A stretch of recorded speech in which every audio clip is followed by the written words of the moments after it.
football on ABC Sports. On a November Saturday afternoon with the city of Boston in the background, the BC Eagles host the unbeaten Miami Hurricanes. Look at the BCS standings. For the first time this year, the Canes have climbed into second, and now they control their own destiny. Good afternoon, welcome everybody. I'm Brent Musburger. Well, a year ago, remember, Miami could not quite catch Florida State, but take a look at the remaining schedule this year. 4 games, all against teams with winning records. Win out, and every expert agrees they'll go to Pasadena and play for the BCS National Championship in the Rose Bowl. But you know, we can never, ever forget the brave young men and women who are putting it on the line every day for you and me so that we can enjoy football games like this. Let's go to the PA announcer, Tom Burke. Ladies and gentlemen, we ask you to please rise and observe a moment of silence in memory of all those who lost their lives and are missing from the events of September 11th.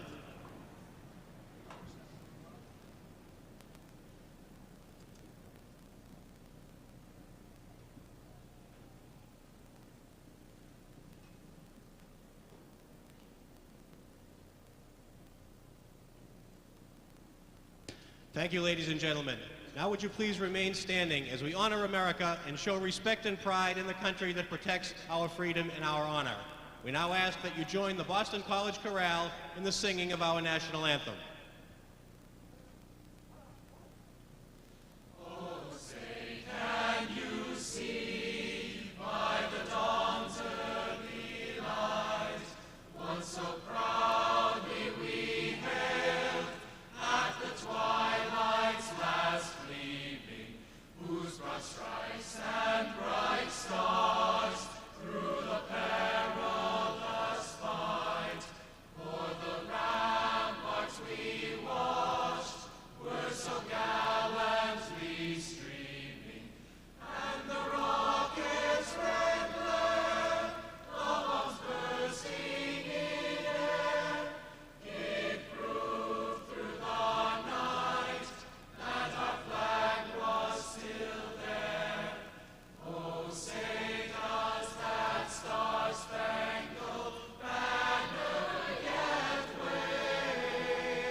A city touched very deeply by the tragedy. Right now, let's go to New York. John Saunders and Terry Bowden.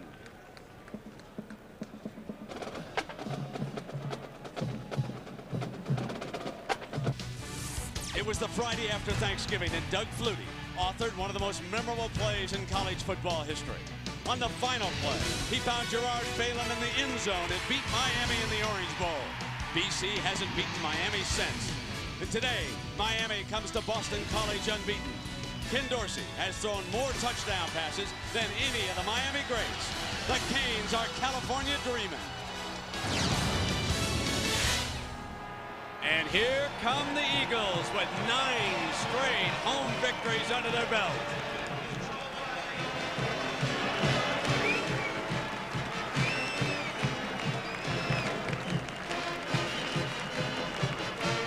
But BC is a 3-touchdown underdog today against unbeaten and top-ranked Miami. Welcome back, everybody.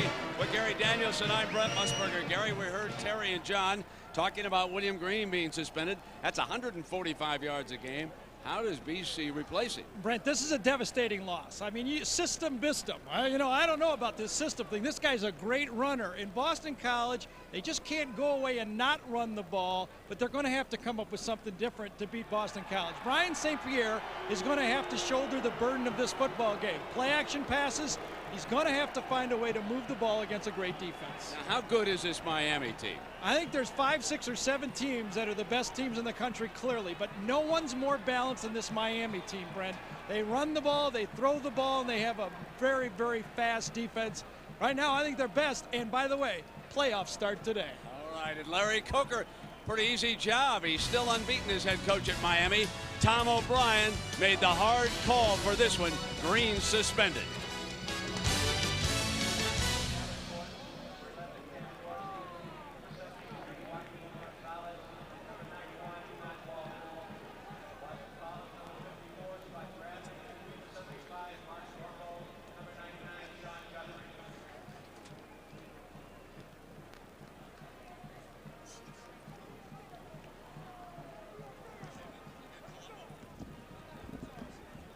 Colombo's out for the toss.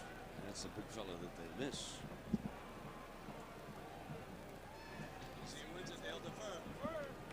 Dorsey will get the ball. BC defers, baby.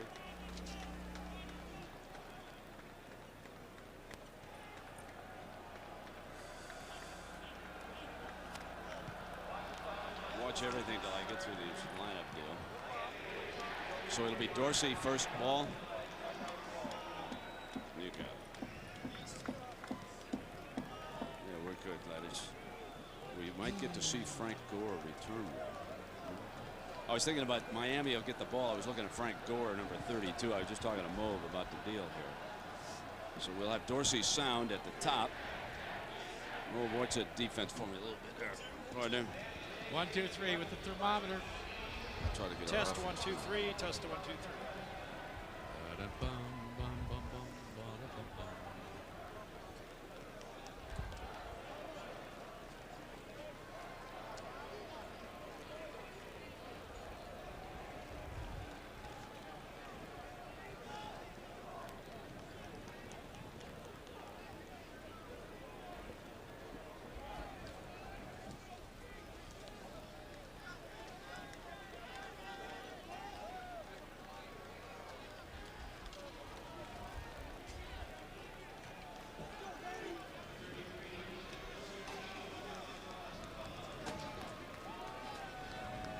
thermometer inching just into the 50 mark. It's not as cold as the BC faithful had hoped would greet the Miami Hurricanes, but there is one factor, Brent, that could come into play: the wind.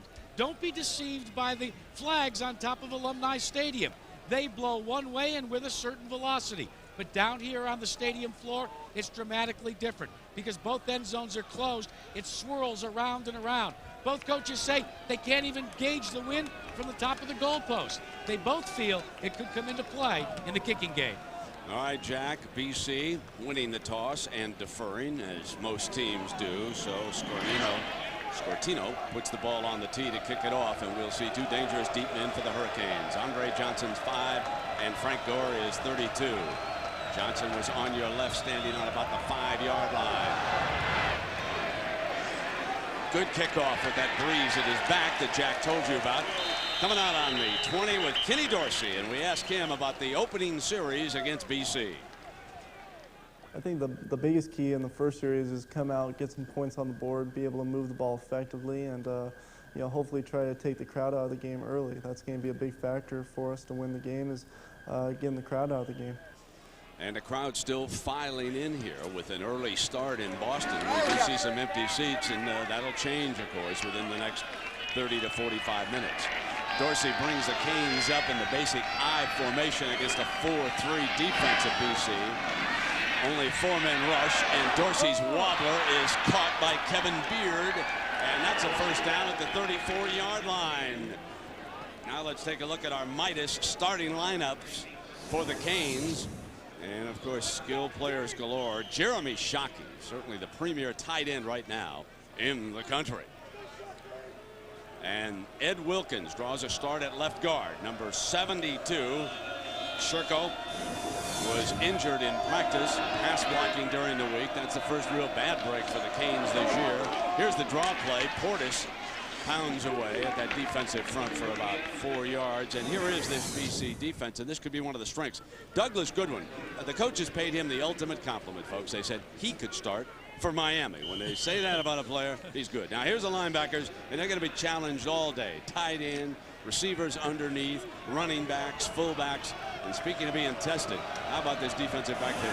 Second down now for Kenny Dorsey, the junior. Runs that delay again, and Portis breaks free for another first down across midfield. Trevor White, the corner, makes the stop. And number 28, the junior from Gainesville, approaching 700 yards on the season, picks up 12 more, and now they'll have a substitution package come on the field for the Canes, and they can open it up here on the other side of the 50.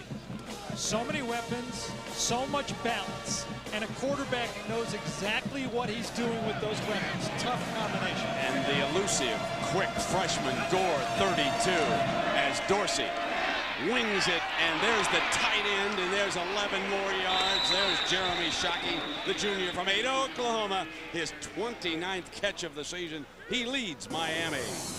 Look at the tight end right here. He'll come up off the linebacker and break out. The quarterback has an easy pitch and catch. Chudzinski, the offensive coordinator for Miami, is establishing the weapons. That's what you have to do. You've got bookend tackles. A lot of NFL teams, Brent, would like those tackles, especially that left one, Brian McKinney. But establish your weapons, force the defense to cover all 5 eligible players. Now another package puts Davenport back at the tailback spot. Man, Miami's loaded offensively. Here he comes, and he could not get the corner. Picked up about a yard. Nice play by White. The junior from Syracuse came off that corner hard. Trevor White, the smallest of the corners, just 5'8". You see a little bit of the game plan right there. Run a big back at a smallish corner and force Boston College to come up and make those tackles. White and Peter Sheen will both play that boundary corner. I'm just waiting for Gore to handle the ball. The freshman sensation from Coral Gables. Back in at tailback. They move Davenport to full, and Dorsey changes it up. Short drop deflected beautifully by number 54, Scott Bradley. Talk so much about Dorsey. What are his strengths? Let's take a little scouting report on this guy. Ken Dorsey, heady, knows what to do. He exploits the weakness of the defense. An intense competitor, sound in his mechanics, very mature, anticipates the throws, and the next Heisman winner. Not so fast, my friend. Well, this year or next year, one of the two. He's going. Eric Crouch is still in the running, and so is Rex Grossman. 3rd down and 9 from the gun. Time, drilled it perfectly to Andre Johnson, his first catch of the game. He was wide open, 1st down for the Canes, and do they ever look efficient? 17 more yards. Time, that's the key. They're going to cross here, but the receiver to the top of the screen comes behind. Watch that offensive line in the middle make the play. Bring one guy underneath. The crossing route, the dig route, that hole in the middle of the field. If you have the bravery and the intensity to throw the ball in the middle, you can pick it up. Into the red zone, Miami. And they will run the tailback from that spot with Douglas Goodwin. We told you about him, jumping the freshman Gore. His first carry of the game. Portis had 2 carries for 16 yards, so they shut Gore down. One of the really intriguing matchups when you play Miami is because Shockey, their tight end, is so elusive as a receiver, it allows Miami to stay in their base formation. That means a tight end, 2 wide receivers, and 2 running backs. 65% of the game, Miami has a tight end and 2 running backs in the football game, run or pass. Sands, the slot man, to the left. Dorsey's going to come back in that direction, deflected, intercepted at the 4-yard line on the deflection. Dorsey is intercepted for only the 5th time this season by Doug Bassett, the junior safety from Bridgewater, Mass. Not sure if Kenny Dorsey went the right way with this ball. He had the tight end to the right side open. Down here, Shockey is maybe number 1, but he forced the ball over the middle, and that's where the coverage is. If you stop this play right here, you will see 4 defenders right in the box right there, and that's where the ball is being thrown into. Down the other side of the field, have the tight end one-on-one on a backer. They're coming out now from the 13-yard line. Brian St. Pierre, the junior quarterback, underrated, maybe the 2nd best QB in the Big East this year. Base I. They'll run night. And we asked St. Pierre what he would like to accomplish on the first series against Miami. We have to establish the line of scrimmage up front. We have to be able to run the ball and throw the ball and hopefully put a drive together where we move the ball. You don't necessarily have to score on your first drive, but you need to move the ball and establish yourselves in the game and get into the flow of the game. St. Pierre is under center using Derek Knight. Base I formation, play fake to him. St. Pierre, he's completed his first pass to J.P. Camella. The fullback slips out. 1st down, Boston College. Well, let's take a look at the starting lineup. That's the big question. Can they replace Green? So far, they're just picking up where they left off. Same plays. They've got the package. This is a tough team, unbeaten at home this year. The big loss is Mark Colombo at left tackle. Parento must step in there and do the job. Number 73 with his hands full because the strength of the Miami defensive line, we are told, the edge rushmen. They are the strength this year of the Canes. Now with the first down for St. Pierre at the 27. It'll run Knight, and not much doing that time. They shut it down. This is that front wall, Green and McDougal, and their issue today is find that quarterback when St. Pierre goes to try to move the ball. Jonathan Vilma has not been 100% this year, but he's getting healthier, and a healthy Vilma can bring a lot to that middle linebacking position manned by Dan Morgan. Ed Reed, folks, 7 interceptions. What a wonderful leader he is, from strong safety to free this year because they needed him there. Look at that visor. You can never tell where he's peeking. Second down and 9 after the 1-yard gain. And here comes Knight again, picking his way to daylight. Crosses the 30-yard line. This will leave, Gary. This will leave BC in about 3rd and 5. Now, remember, the coaches told us that's a number they were looking for. That's one of the things we're going to be tracking all day. Boston College's goal is getting it 3rd and 5 or less. Tom O'Brien, Dana Bible, the offensive coordinator, said we cannot get in those long yardage situations. Now, that's always a game plan for every coach, but I think it's particularly important for Boston College because they don't have Green and that big play ability to break one from the running back spot. Coker watching on the other side, seeing if his defense can hold on 3rd and 3 is the official number, so they can run or pass out of this. St. Pierre's going to throw it from the pocket. First down, midfield. Ryan Reed, the one-time high school teammate of Drew Brees, slips out for a 20-yard gain. Talked about St. Pierre having to come through today. So far, you can see what he's doing. Accuracy from the quarterback can neutralize almost any defense. If Brian St. Pierre has the time to throw those short passes, 3rd and 5, and he's accurate with the ball, he's going to be a handful. Looked good on that pass, didn't he, folks? First down and 10 across midfield into Cane territory. Here comes the blitz. They're running on it. Knight avoided the blitzer, but just got back to the line of scrimmage. Now it's time, Gary, for the Pontiac Game Solution. Well, let's take a look at what these two teams need to do. For Miami, they don't need to gamble. They've got the better team, maintain their balance both offensively and defensively. Boston College has to put a little pressure on Dorsey. They've already got an interception. Don't change. They can't abandon the running game, but I don't think they can rely on it as much as what they had Green. They got to mix it up and use the fullback. We've already seen that. Use the fullback to throw to. Miami's great corners are manned up with the wideouts. Second down and 9. They're going to come right back with Knight.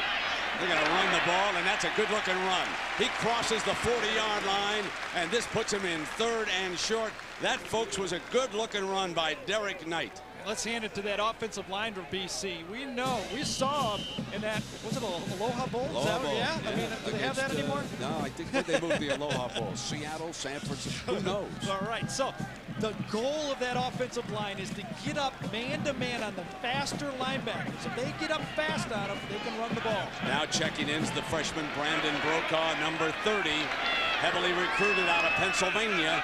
3rd and short. Play fake to him. He missed his pickup. Incomplete. Brokaw missed his block. Well, there's the issue with freshman running backs, folks. He's got to get the man coming in on Brian St. Pierre, and he couldn't get there. Coaches will be very upset. Well, Brian St. Pierre picked it up. Number 30 missed it. They're going to slide the fullback out in the flat. The tailback must find the end and the safety. A little tough play right there. He had the end and the safety, got mixed up and fanned them both.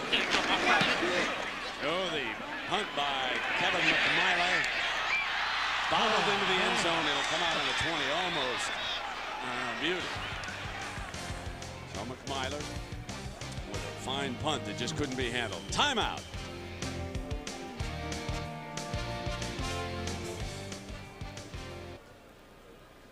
Oh, did Brook.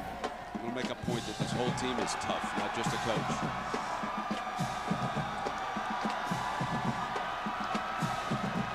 before this is over, I want to talk to William.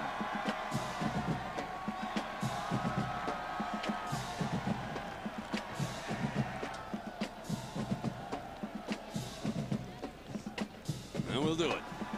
We'll do it, Lenny. We'll do it.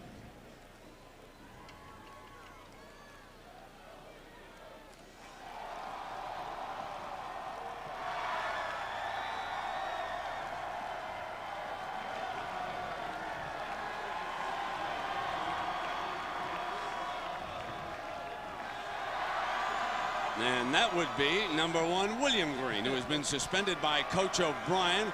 Came out of Annapolis, a tough ex-Marine. And folks, it's not just the rules, the suspension of Green. Let me tell you something about this football team. They'll play tough. They know the rules. And when you're a Marine and somebody goes down, you just step it up. The next man moves in. That's the way the Marines are taught. That's how they do things. And that's why BC is going to play their hearts out here today. Kevin Beard with that reception again. And Gary, let's take a look at Dorsey. Well, we all know the story about Dorsey. Tough to get to. Great offensive line. Quick release. Quick with the football. 2 seconds on that one. Throwing over the middle. 2 seconds or less on the one right there. This one's about 2.5. You said he had time to throw the football, and that's what he does. No one in his face. 2 seconds to throw the ball in each of those. That's a quarterback dream. Sacked only 1 time all season. That was a week ago by Temple. Here's play fake. He's in trouble. Steps away from it. Now, and Davenport couldn't hold on at midfield. It'll be 2nd down. Dorsey with a slick slide step to avoid the rush. We go to Jackaroo. Well, Brent, you and Gary were talking about the mistakes that a freshman running back can make. Brandon Brokaw made a mistake, came off the field, and he got counseling and instruction from BC's fullback, J.P. Camella, trying to tell Brandon how he missed the block, what he needs to do the next time. And then he said, look, these guys aren't, and I can't repeat the last word. Yeah, you know, and the coaches, as soon as they saw Brokaw on the field, Shannon, the defensive coordinator of Miami, said, let's go. Let's see if the youngster can pick the blitz up. That's what the freshmen have the most problem with across the country, is picking up the blitz and protecting a quarterback. And now Romberg, Brett Romberg, the center for Miami, is shaken up. He went out with an ankle last week, but it looks like he's looking at his right hand this time, and that would be his snapping hand. It seems like he's favoring it. Went out in the first quarter against Temple, came back, but there's Romberg. They'll put a couple of seconds back on that clock, and Miami will break the huddle.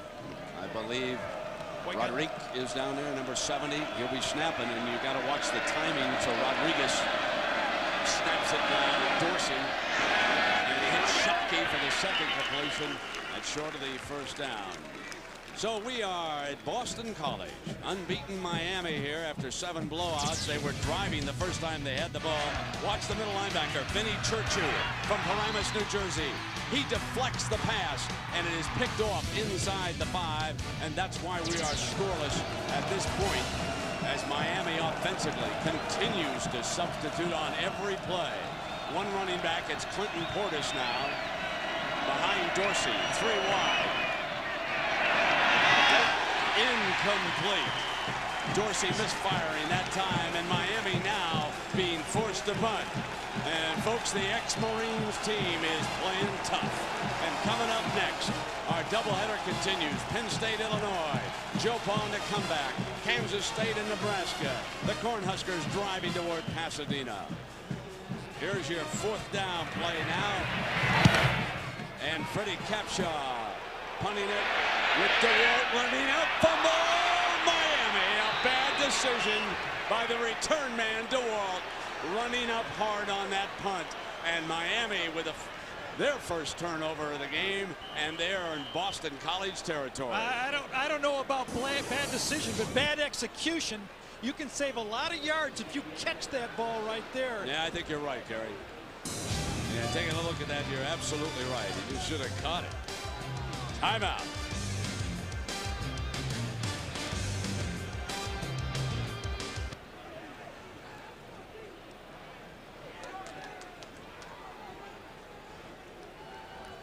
You could see that one coming, boys. Yeah, he sure could. He waved fair catch, he just didn't do it. I'll tell you, Gonzalez is having trouble over here.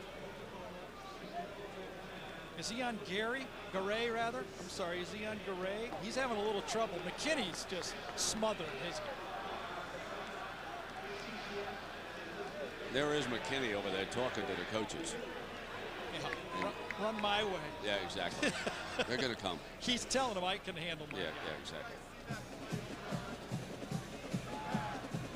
Remember Brent against Florida, they were finessing too much early, and I said run the ball. They need to run the ball.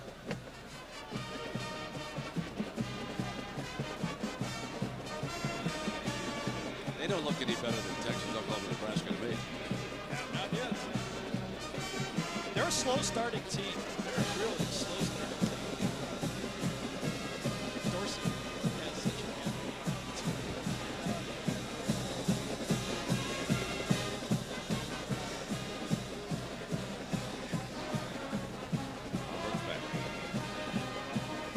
hand. Back on the field, Jack. Yeah, yeah.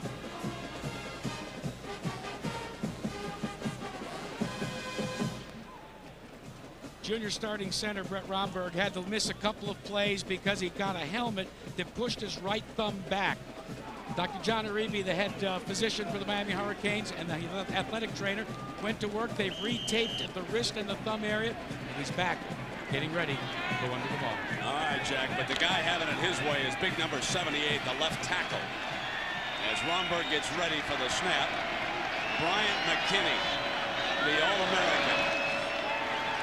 Dorsey's going to go for the end zone. Intercepted inside the 5 again. Lenny Walls. That's his second pick. What about that decision here? Well, that was just a knuckleball. Kenny Dorsey is not throwing the ball very well to this game so far. His arm strength looks bad. He's not spiraling the ball, and he's throwing into the wind. This was just a bad one. Man on man, he tried to get it all on first down. Comes back, little play action pass, and watch this ball flutter. It just runs out of gas. Receiver said, what is going on here? I thought I was going to catch it in the end zone. You got to be able to throw it at least 50 yards, Ken. 2 INTs. Can I redo my scouting report on that Heisman thing on the bus? Derek Knight. He's the tailback. St. Pierre with time off a play fake, and he threw it away incomplete. A good decision. Camella was well covered, and it'll be 2nd down and 10. Let's take a look at what these two teams like to do. Miami, they're about as good at everything. Running the ball, play action pass, or pocket pass. BC wants to run the power game, but without William Green, we don't know. I think it's going to take a little bit of everything else for Boston College to move the ball today against this very fast, but it can be misdirected defense for Miami. Good play action by St. Pierre that time. He had plenty of time, but his intended receiver was covered. You'd think they'd come back with a little muscle now and try to get the ball out of there. And Knight slips the first tackle and makes it out to the 6-yard line. We need a Michigan update. Let's go to John Saunders. John.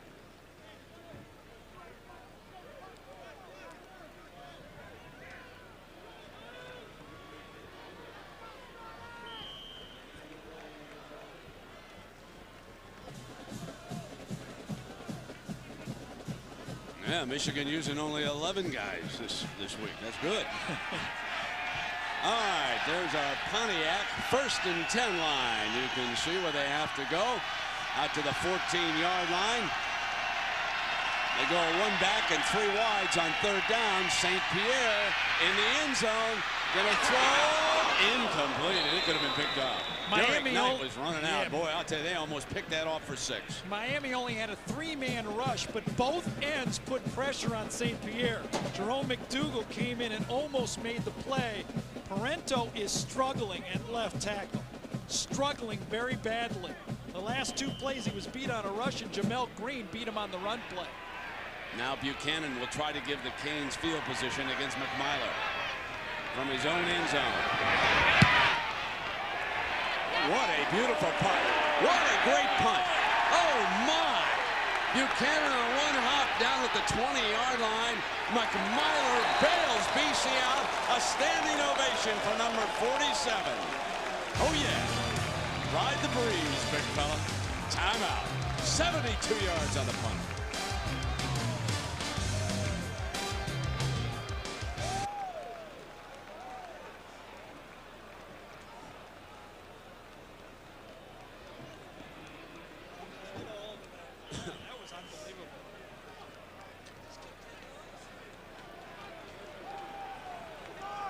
there's more wind down there than we think. Miami should be running the ball.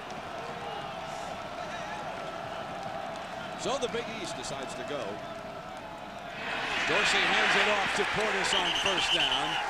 Out of bounds at the 24-yard line. Peter Sheen, he's a freshman from Norfolk, Mass, coming up off the corner. And so far, Gary, you have got to be impressed with how BC is playing in the early going. Well, I'm not impressed with Ken Dorsey, and I'm not impressed with the play calling.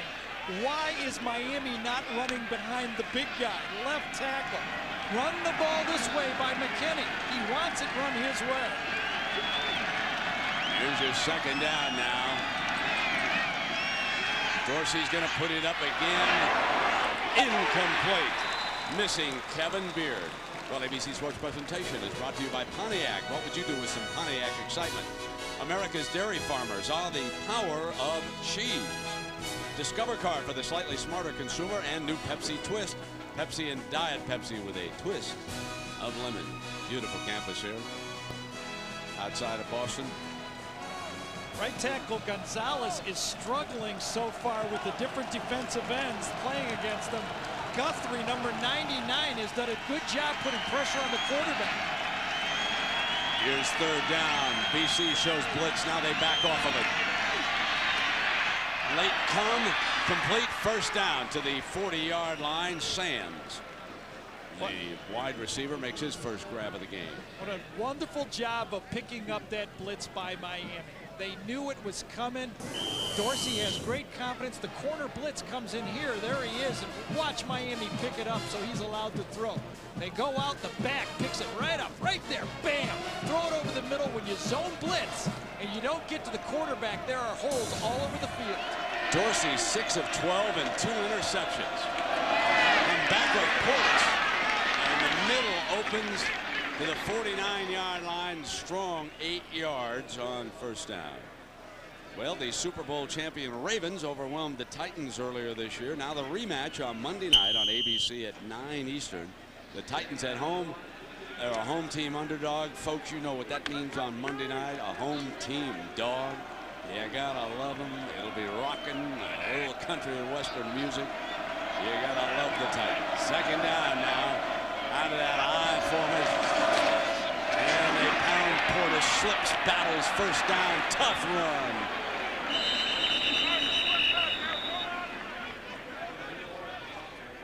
Boston College, who had so many injuries a year ago on the defensive line, which was a liability, this year has turned into a strength.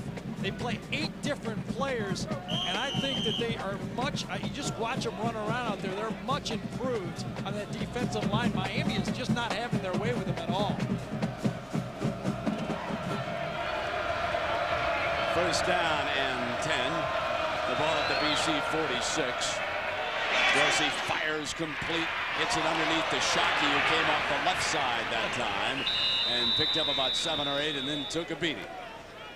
Be awful tempted just to throw that guy about 15 to 20 balls a game. He's a tough matchup. There's not a linebacker or strong safety that can cover that guy. The best tight end in college football. He's going to come out and then come under. One of the just easy patterns. The linebacker leaves him for 1 second. Scott Bradley, and look at that athletic tight end. Second down and 2. Dorsey starts Beard in motion. Will run, and Portis reaches out, and I don't believe he got it that time because of Derek Rossi, the defensive end from Medford, New York.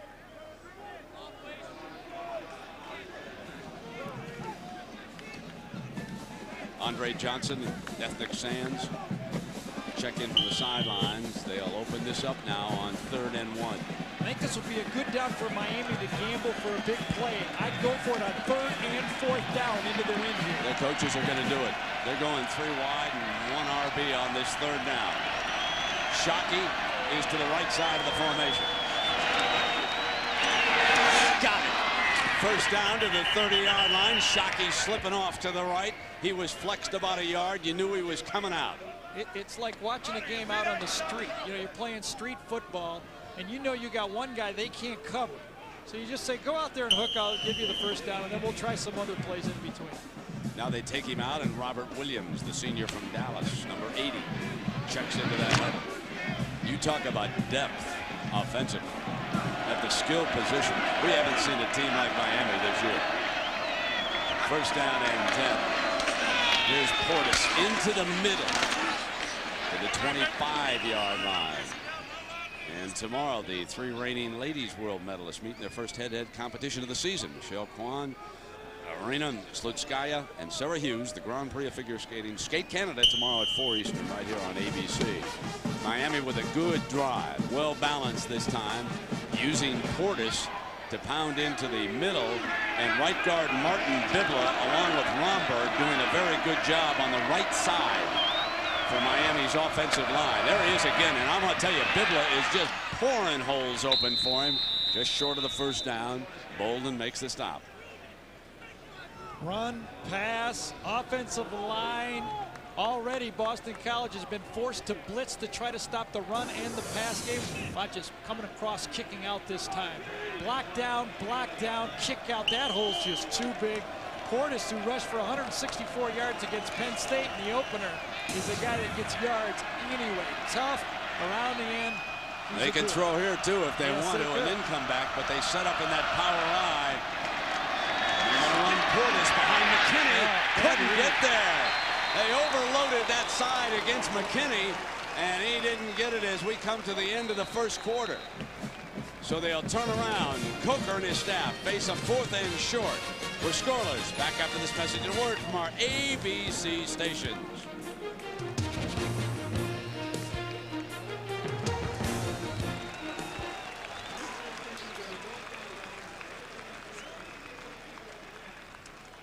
Bad first quarter by Dorsey, boy.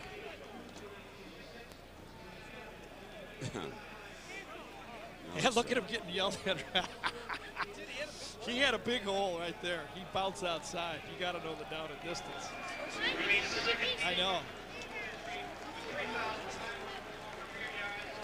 I go for it. I know.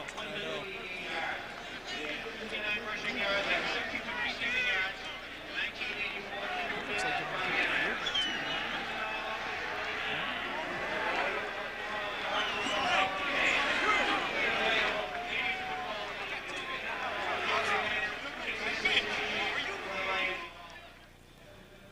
yeah, sure. They haven't run the ball yet left yet. Yeah, they did. They just the did. last I just one. talked about McKinney. But this would be inside the tackles, not outside. What are you guys looking at? He just got stuffed. He ran left. Yeah, they're it's fine. better. Yeah, they're fine.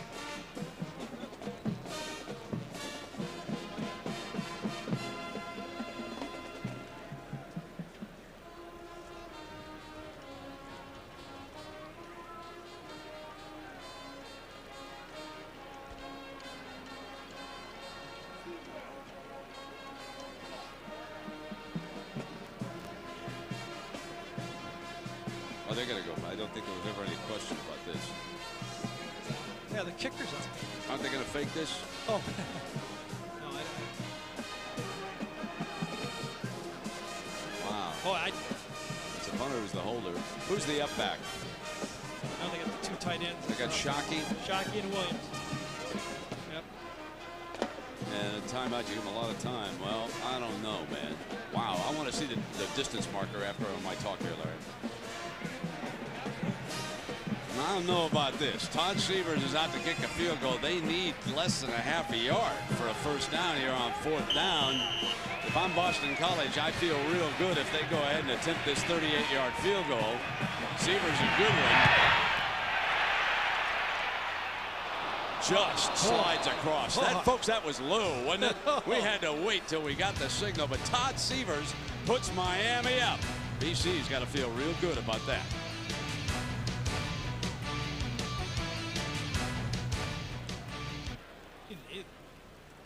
I do not agree with that.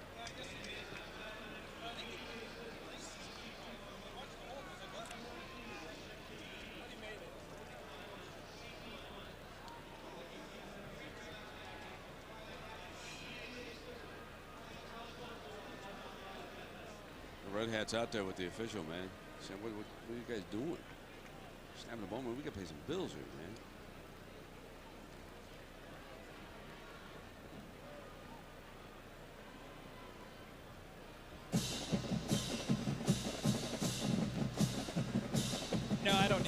was, and I can't tell. It just was not very high, and it looks. Can't see it. Let's see. Yeah, let's do that one. That's a good one. That's a good one. The second one's better. That's all right. This one's fine, just to show how close it came. Great. Hey, Doug, how you doing, man? I'm doing all right, I thanks. got Gary Danielson Hey, right Dougie, how you doing, man? All right. Did you shake the cobwebs off, kid? How we doing out there? Well, you just gave up a field goal, so you're down only 3-0. You've intercepted Dorsey twice. We're early in the second quarter, okay? So we'll introduce you here in a little bit, just so we get it going.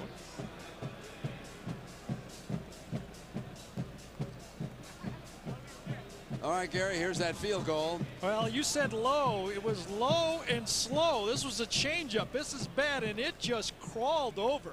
I mean, one more yard farther back, this thing has no chance. I like you, Brent. I thought, first of all, Portis ran badly. Very bad decision on third down, and I thought they should have gone for it. Yeah, I think they sure should have. Boy, it brings back great memories when I'm here from Miami and Boston College. Of course, no one will ever forget the '84 game because ESPN Classic won't let you forget. I think they use that game every week, don't they? Here's the kickoff now by Severs, and it'll go into the end zone and come out on the 20-yard line. So here is, speaking of that game, time for the Aflac trivia question. All right, in the famous Hale Flutie game in '84, who was the losing quarterback, part one? And besides Doug, who else from that Boston College team is still starting in the NFL? A two-parter, folks. And when we introduce our guest, there's no fair that he gives us the answer. No, and losing quarterback. Okay. How about losing safety? Heck with that. Because guess who's on the other line? Doug Flutie of the San Diego Chargers. Doug, pleasure to have you with us here this afternoon, my friend. Thanks for having me on.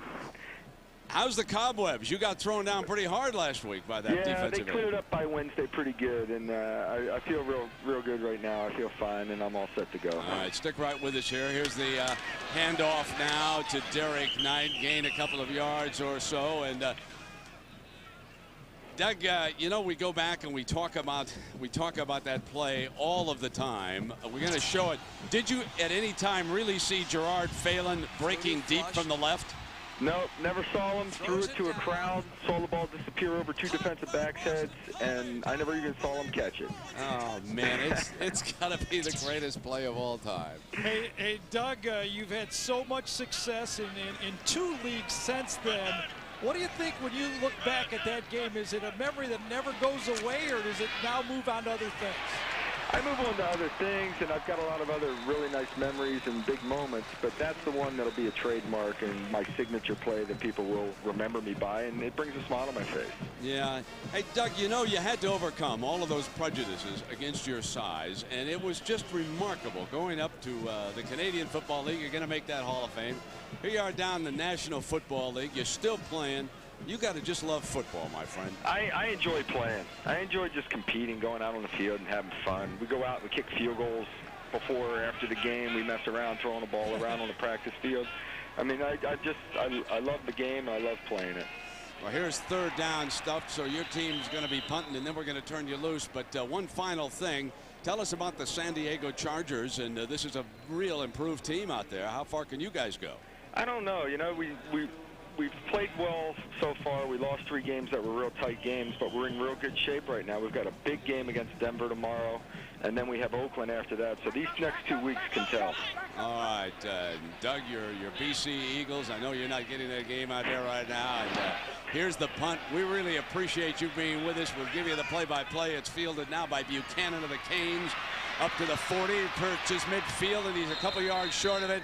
So, Doug, good luck to you and the San Diego Chargers, and thanks for being with us here today. All right, thanks for having me. Thanks, All Doug. right. Doug Flutie, the author of one of the most memorable plays in college football history. Timeout. Thanks to the Mauve Man.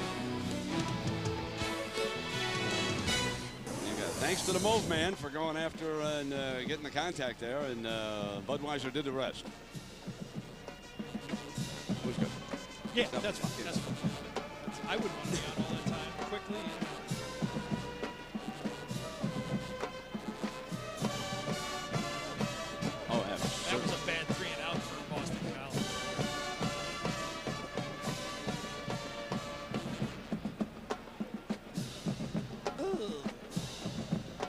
yeah, baby. Here come the horns, baby. That would be nice. Texas in the final. Oh, they haven't played. Gary didn't like this. He said What? Oklahoma. He called What? Oklahoma. He told me. I said Texas is the best. Oh, yeah. He doesn't like Sims. Doesn't like Texas. Yes, babe. I hear Larry fine. Sure. We told you that when you first put it up. I told you. It's great. Yeah. Huh? Why don't you listen? Can you hear me?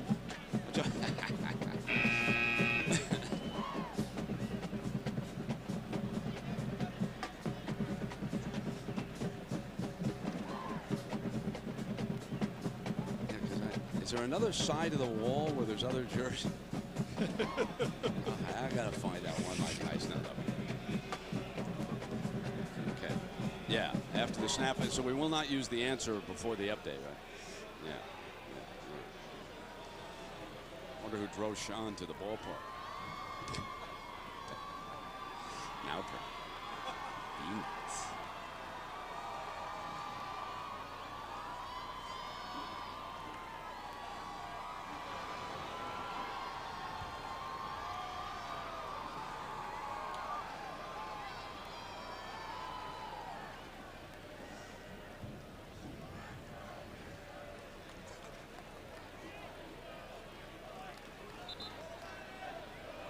Lopsided there, but not on the scoreboard. It's only 3-0.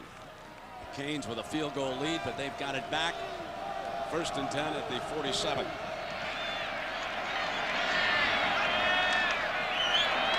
To throw on 1st down, deep middle, snapped down beautifully by Kevin Beard. And they wave it off. Couldn't hang on. So let us check in on Oklahoma, Texas A&M, and here's John.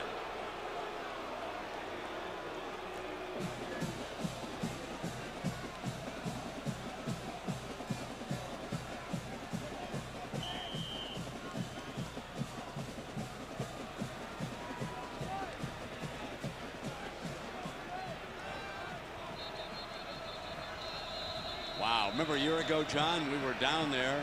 Texas A&M led into the 4th quarter, and then Marshall, who has since left Oklahoma, returned an interception for a big play, and Josh Heupel did the rest. And now the officials in a conference here before 2nd down. 1st down play action pass by Miami. Dorsey's best throw of the game dropped coming across. Dorsey to the right, play action pass. You see the receiver coming across the middle. The ball is thrown perfectly and just juggled all the way down. Good call. That was good call. 2nd down. It was a beautifully thrown ball, wasn't it? They come back with Portis on the draw play, sprinting out to the left and short of the 45-yard line. All right. There's our question. Who was the losing quarterback against Flutie? And who else from that Boston College team is still starting in the NFL, folks? Here they are for you. And the losing quarterback threw for better than 400 yards. Bernie Kosar.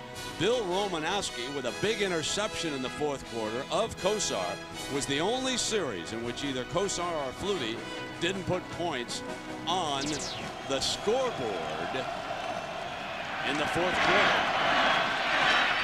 And there's the quick hitch. Great to read. Andre Johnson for the 1st down. Great read by Dorsey that time. He read the corner blitz. This is what he does so well. You know, you had trouble throwing into the wind a little bit in that last quarter. But boy, look at him pick up the different stunts that's coming up. When you blitz him, you better know what you're doing because he burns you if you're not right and get there quickly. First down across the 40-yard line. Miami has been threatening all game. And they have only a field goal to show for it. Portis thrown down after picking up a couple of yards. And let's check in with Jackaroo. Brent, one of the reasons that Ken Dorsey is so effective as a quarterback is he admits that he'd rather just curl up with a good video of a previous game than go out and party with his friends. His mom, Maggie, says it's no surprise to her. Ever since he was a little kid, she says, he's been studious, so much so his favorite game, chess. Well, he'd like to be a chess player right here. He'll play it safe. to the almost to the 30-yard line. This will be 3rd and short for the Canes. White makes the stop. Yeah, well, he's got all his pieces to use. He can Castle, Bishop, Horse, whatever he needs to do, he's got them all. But, you know, I think on this football team, the guy that might be the most valuable, his queen of the chessboard might be that tight end. Shockey is a tough matchup, and every time he needs it, in these 3rd and 1, 3rd and 2s, he ends up going to Shockey in these situations. He's down here. Double tight end. Williams is the other one on 3rd and short. Shockey's already caught 4 passes. Dorsey throws back to the fullback for the first down this time. He runs Davenport out of the backfield. Went to the side of Shockey that time, slipped the fullback into the flat. The tight end runs that little out route right there, puts tremendous pressure on those linebackers who have that power game coming right at them, and then that tight end slips out and fullback slips out. Dorsey's 10 of 17 for over 100 yards already, but he has thrown 2 interceptions. Now he has a first down from the 26. Here's Portis. Crosses the 20-yard line. So Miami against Boston College here on a gray Saturday afternoon. We mentioned the 2 interceptions. The first one deflected and picked off inside the 5. The second one on a first down after a turnover was also caught inside the 5-yard line. That was Lenny Walls out of San Francisco. The second interception, and it's 2nd down and 4. And you can see how the Miami offense dominating this game. BC unable to come up with any first down, sustained drives. Dorsey steps to the right. Wide open on the sideline was Beard.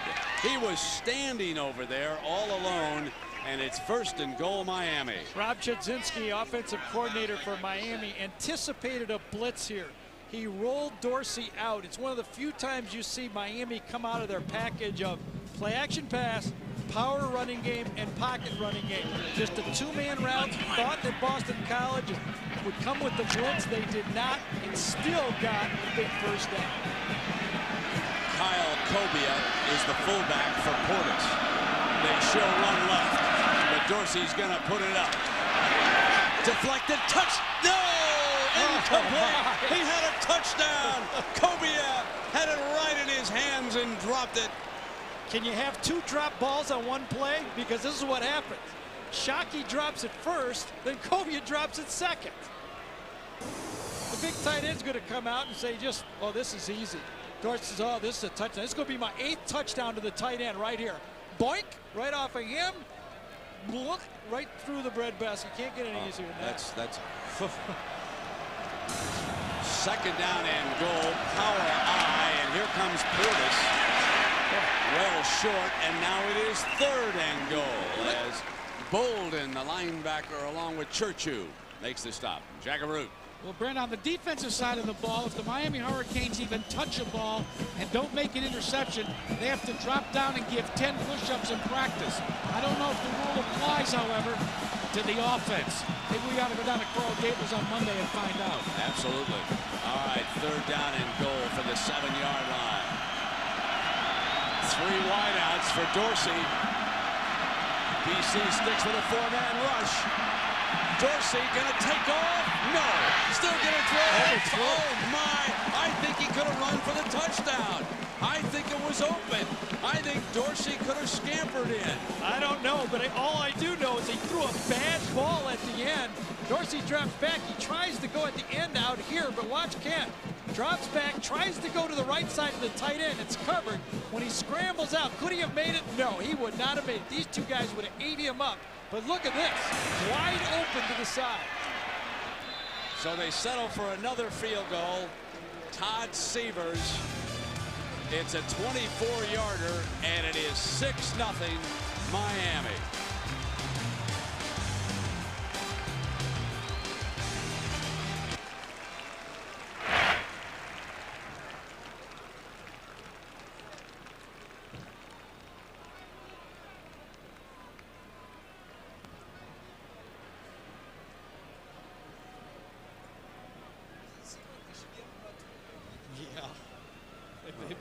He just Dorsey's having a terrible game. Terrible. That was as easy as a throw as you could have had.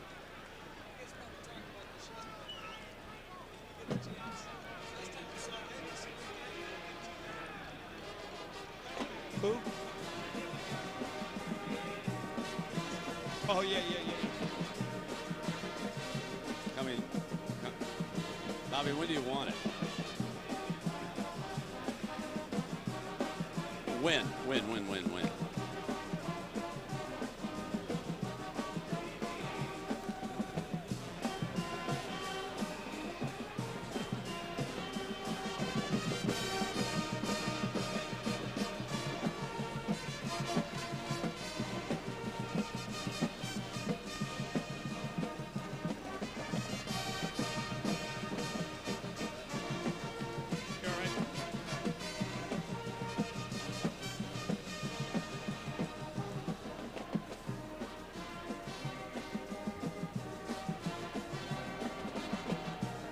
The ABC Sports presentation of college football brought to you by America's Dairy Farmers, the power of cheese. Discover card for the slightly smarter consumer, and new Pepsi Twist. Pepsi and Diet Pepsi with a twist of lemon. 2 field goals. Miami dominating statistically, 175 yards to only 57 for Boston College. But Miami has turned it over twice to BC's only once. Miami dominating the clock, 13:37 to 7:38. They have 11 first downs to only 2 for Boston College. So everywhere you look, the Canes are dominating, except on the scoreboard. We've got a couple of field goals now. Ken Dorsey's had a couple of one bad decision and 2 bad throws and 2 drop balls that forced field goals.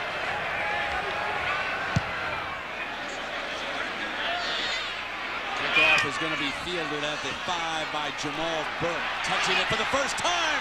Burke sprints free.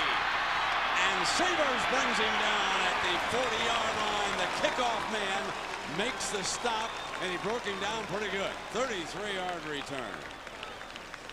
Now it's time for our Pacific Life game summary here, and you can see the 38 and 24-yard, but the biggest play by Severs may have been the tackle he just made on Burke.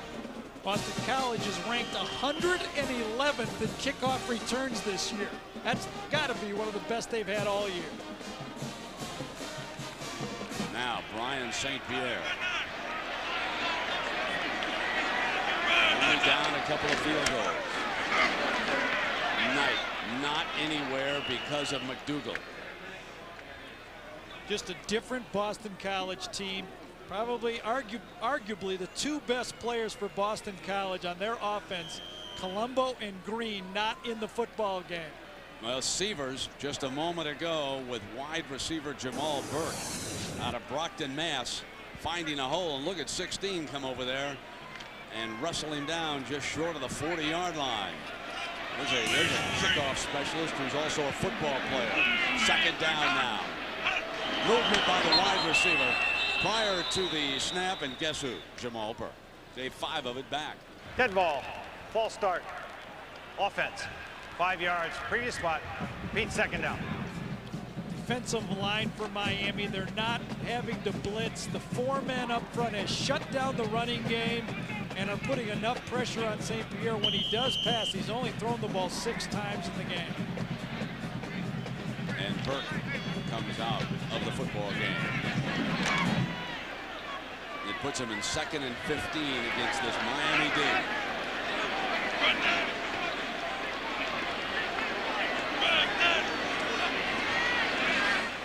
Shotgun look, good protection, underthrew his receiver that time, and Buchanan right there defending it on the sideline, and he wanted the interception, folks. Looks like, I think Brian St. Pierre thought that was a zone and he had the receiver, but Buchanan kind of mesmerized St. Pierre and just kept going on the play and should have picked it up. 1st and 10 this quarter is brought to you by Chevy Trucks. And they need 15 to get to that 1st and 10 marker here. Here comes 3rd down for St. Pierre. Jamal Green is lining up at a linebacker, stunning and swinging back. They're going to throw that middle screen, and it got blown up. Knight got just crushed by Vilma, the linebacker. He just really defended that play in the middle and wouldn't let him have it. Good play by number 51. Yeah, 50, that three-man line again. Boston College is having trouble protected for the quarterback with it and finding somebody to throw to. Now we'll see what McMyler does into that breeze. Had a little trouble with the snap. Gets it off. He's a good punter. Take a BC bounce to the 26-yard line. And that's where Miami will put it in play. 7:13 left in the first half. The Canes lead Boston College, but only by 2 field goals. Timeout.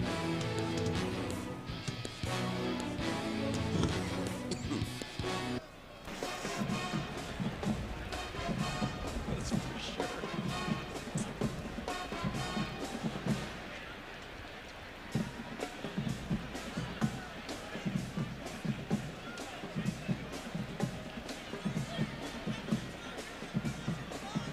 Sure. No, do it. It's good.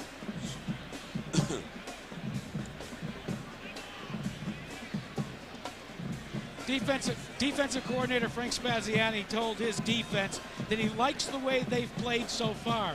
But Brenton Gary, he also told them to do one thing during this series that I'll have to wait and see if it works out. He wants him to go for the strip of the ball and think about the tackle second. Well, here's first down for Dorsey and a basic eye. And they run the freshman Frank Gore into the strength of the BC defense, and Sean Guthrie, a senior from Miami, makes the stop on the freshman from Coral Gables. Seems to me that Clinton Portis has been dancing a little bit into the line. I think they were a little upset with that third down run with him. Gore at the big game last week against Temple is the real deal. They kind of likened him here to William Green. Here's second down, play fake. Dorsey with a throw, almost his third. Was it incomplete? It's incomplete. Almost his third interception of the game right now. Checking on Michigan. Let's go to John Saunders.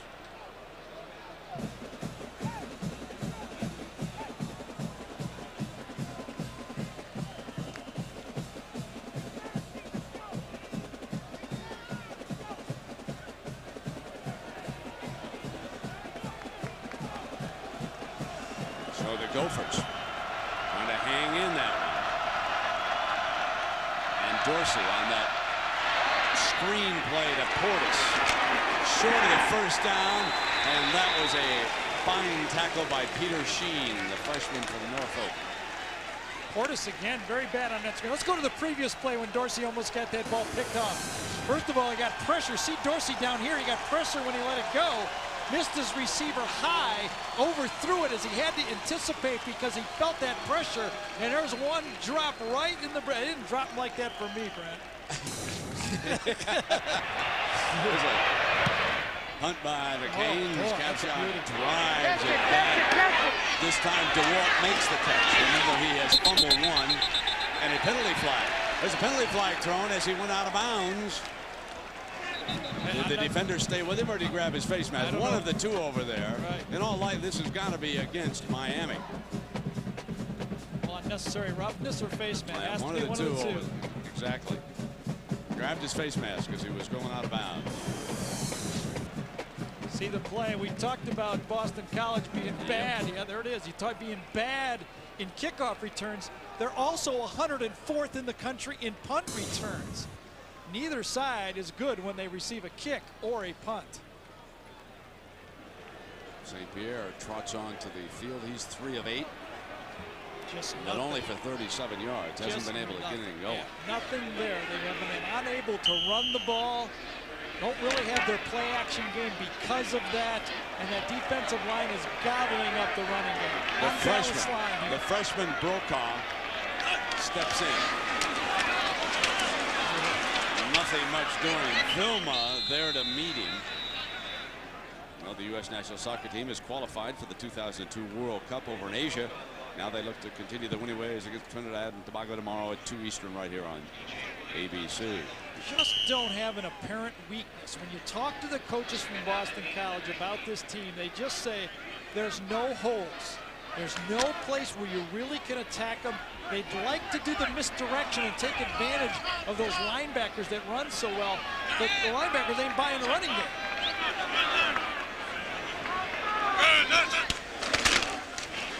Brokaw again and met by resistance. So this is going to be about 3rd down and 5 or 6. McDougal, the defender there. About the only weapon BC has had open is Camella. He made 1 catch, but the second time St. Pierre was under so much pressure he couldn't get it to him. As Dorsey watches from the Miami sideline, and this will be a 3rd and 6 coming up against this Miami defense. Remember what Gary told you, they wanted it in 3rd and 5 or less.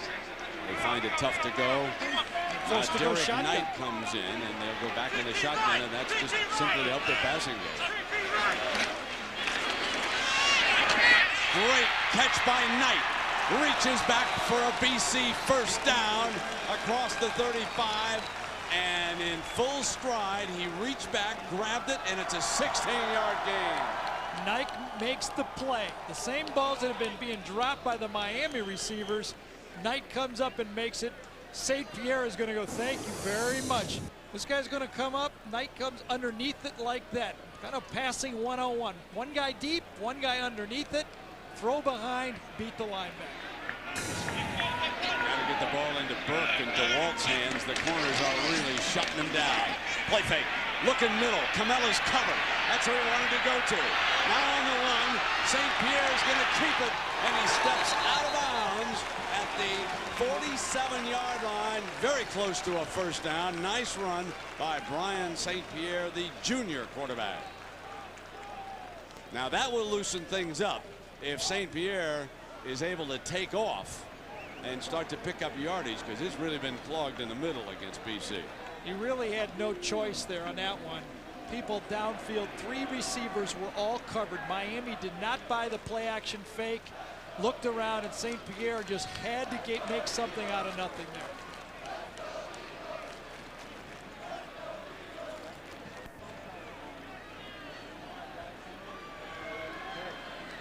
Well, you got 2 corners like Rumpf 8 and Buchanan 31. That's the strength. Here's what Coach O'Brien said about Coker's DBs. You know, their strength, they have tremendous corners. They can take your wideouts out of the game. So, you know, they take their 2 checkers and your 2 checkers out, and then you play 9-on-9 the rest of the game. That's exactly what has happened. The 2 corners have thrown blankets over BC's wideouts, just unable to get open. Gary told you. I mean, you got Buchanan on the left and Rumpf on the right, and they're moving up about 2 yards off the wideouts, and now it is 9-on-9. 1st down, he did get it. Short drop, he looks for one, covered again. Can't find it. Got to throw it away. Both receivers were just covered like blankets. Well, very interestingly for Miami, Rumpf had man-to-man coverage, but he had a safety deep. Ed Reed was back there, and that allows those 2 corners to really gamble on all the underneath routes. The reason Miami can do that, they don't have to commit 8 men to the line of scrimmage.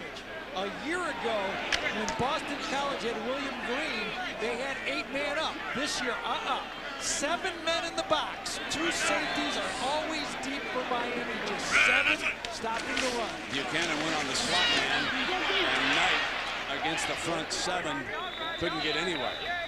And now it's 3rd and long. We check in with Jack Arute. Well, Brent, this young man, Derek Knight, on Monday didn't think he was going to start. In fact, today with the green suspension, he makes his first start since 1998 when he led his high school to a 10-0 record, and he scored 19 touchdowns and 985 yards. The number 20, too. I think, isn't that the number that Phelan wore in the big game? Yep, made the catch, but running against the Miami Hurricanes a little bit different than high school defenses. St. Pierre has it picked off by Fitzgerald. Marquise Fitzgerald just snapped it away And the senior from St. Petersburg, in as a nickel man, makes St. Pierre pay on that play. What a good-looking defense this is. It really is. That's the third corner. And you know what? I think Brian St. Pierre threw to the right guy this time. Double coverage to the wide side. He had to throw the ball to the slot. 3rd and long, not what Boston College wants. 2 turnovers for each side. Look, safety here, safety there. They're going to double the wide receivers.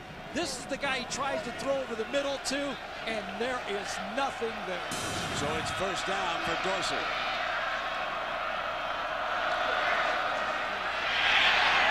And he dumps it to Portis as he was being hit.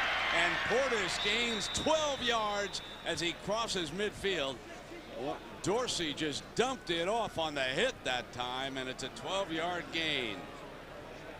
So the Big East today looks like this. Syracuse trailing West Virginia, and Cuse heavily favored in that one. Virginia Tech trying to rebound, and Pittsburgh Rutgers a little bit later. First down and 10 now. Play fake. Dorsey starting to move, and here's Davenport. Crosses the 30-yard line. Back-to-back completions. So smart by Dorsey. That play was not designed for him to roll out, but he saw out of the corner of his eye that corner blitz coming, so all he did is fake and run away from it. He avoided the sack. You know, that offensive line gets all the credit for him being sacked only once in, what, 900 plays or something like that. A lot of the credit should go to the quarterback. He read it, and he ran away from it. First down at the 29-yard line. Can Miami finish a drive? Portis hit in the backfield at the 35-yard line by Douglas Goodwin, the big-timer from Freeport. He was forced to play as a true freshman a year ago, and he's a monster now. Look at this, coming right inside. Romberg can't handle him. He's a tough block for Romberg. He was lined up outside of him, and he had to reach and block him. And Goodwin, who's been in the backfield a lot in this game, finally got one. There's the receivers Dorsey has thrown at here today, and the number of catches he's spraying it around. The Goodwin play makes it 2nd and long. They're going to run the draw, and Portis ricochets off a would-be tackler to the 25-yard line. This will make it 3rd down and 6. And coming up on the Capital One halftime show, John and Terry will have all the scores and highlights from around the country. Terry will take a look at Nebraska's Heisman hopeful, Eric Crouch, as we take a look at Ken Dorsey here. You would think that 3 quarterbacks are really dueling now with both Green and Deshaun Foster having been suspended this week. 3rd down now and 6 to go. Here's the shotgun look for the Canes. Loves to go to the tight end here. High and incomplete. He was looking for Shockey, and there were 2 defenders right there, and it's field goal time again. You don't think Boston College has seen the same tapes I had? They had that linebacker right there. He knew Shockey was going to go to the first down, run that option play to the outside, and that linebacker didn't back up a yard. Todd Severs responsible for all 6 of our points here today. This will be a 43-yarder for Severs. Waves it up there beautifully for his 3rd field goal. What a kicking game they have. Todd Severs makes it a 9-0 game here inside of a minute in the 2nd quarter. An ABC Sports presentation of college football brought to you by Chevy Trucks, the most dependable, longest lasting trucks on the road. Aflac, without it, no insurance is complete. The United States Marine Corps, the change is forever. And Nokia. Personalize your phone, your life, and your world. Nokia, connecting people. You talked about that Miami secondary, Brent. It all goes together, the pass rush and the secondary. 3 times this year, they have held their opponents to less than 100 yards passing in a football game. There they are, Rumph, number 8. James Lewis, number 23, a member of that group. And of course, many of those fellows are on your kickoff team with that great speed for Coach Coker. Getting downfield on the coverage. Miami has dominated the game with 218 yards of offense. the last one. Huh? Last one was just, remember, last one just cleared the crossbar, and this one just got inside the upright. This guy knows how to do it. Well, remember last time Jamal Burke found an alley. J.P. Camella back there as a lead blocker if they can get it into 84's hands.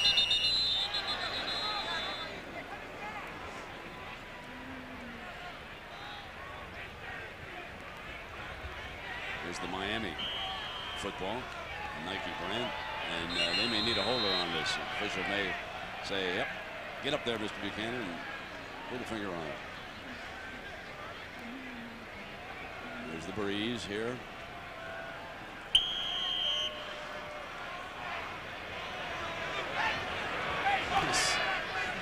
The kicker doesn't want him to do it. Yeah. His kicker doesn't go as get off far. of it. And he does. High, and here's Burke. Will he come out? No. It'll be on the 20-yard line. 54 seconds to go, and see what O'Brien wants to do here. He's down only 9 points. 20-point underdog coming into this game. Doesn't want to make a big mistake here. He knows how fast BC could run it in on him on a turnover with those DBs. St. Pierre has the plays from Dana Bible, and then he comes. And you're wondering, Miami will look closely at what Boston College is going to try to do. If they try to kill the clock, Miami has 2 timeouts. Let's let them run one play from Miami's viewpoint, and then use your timeouts and try to block a punt. 54 seconds. Draw.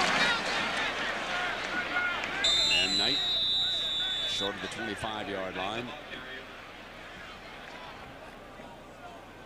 You get the feeling, at least in my mind, that Boston College is kind of showing the 2-minute drill, but would like to run the ball and run the clock out. They don't believe they're going the whole way. Oh, they're not.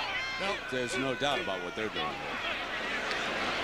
Miami will take a timeout if they tackle him this time, and they don't.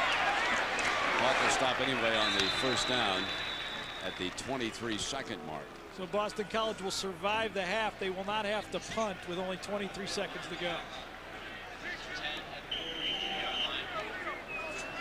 They're in the game. They are in the football game, Tom O'Brien. First down from the gun. And now St. Pierre will go down at the 32-yard line with 6 seconds. Campbell wrapping him up for Miami, and the Hurricanes will take a 3-field-goal lead into the locker room here at intermission. Our presentation of college football on ABC returns after this message and a word from our ABC stations. The longest win streak in the country, 17 in a row. And Gary, my question is, can Boston College find a way to score in this game? Well, that remains to be seen. I mean, you look at Miami's defense out there. I can't tell them apart. They're all good players. They interchange them all over the place. I mean, Boston College already got some breaks. Dorsey had a bad first half. It's 9-0. If they score here, make the game tight in the fourth quarter, maybe. That's their only chance. About Dorsey, I remember the last time they lost was at Washington. There was a breeze. There's a little bit of wind today. I'm sure the NFL scouts are very aware. In the wind, you've got to be able to penetrate with a hard spiral. You know that. He has not been able to get the spiral on the ball consistently. Downwind, it's okay. Into the wind, we saw the weakness of a guy who doesn't get that spinner going. Look at that, 150 yards, and I'm criticizing the guy. You know, I mean, what are we doing here? Oh, my. So BC will have the first set of downs. There's your offense. I mean, I should say your points. Severs put the 3 field goals up there, and he'll kick it off. Remember now, he made a tackle on Jamal Burke, who broke free, and BC tries to funnel with this wind at his back. It is most likely, and they will have the fake hold coming up. Yeah, here comes the fake hold again. They'll trot the guy over, and he'll pretend. Okay. I think, is that Andre Johnson that they're bringing over this we got time? a new holder this time. New holder. Buchanan's taken back.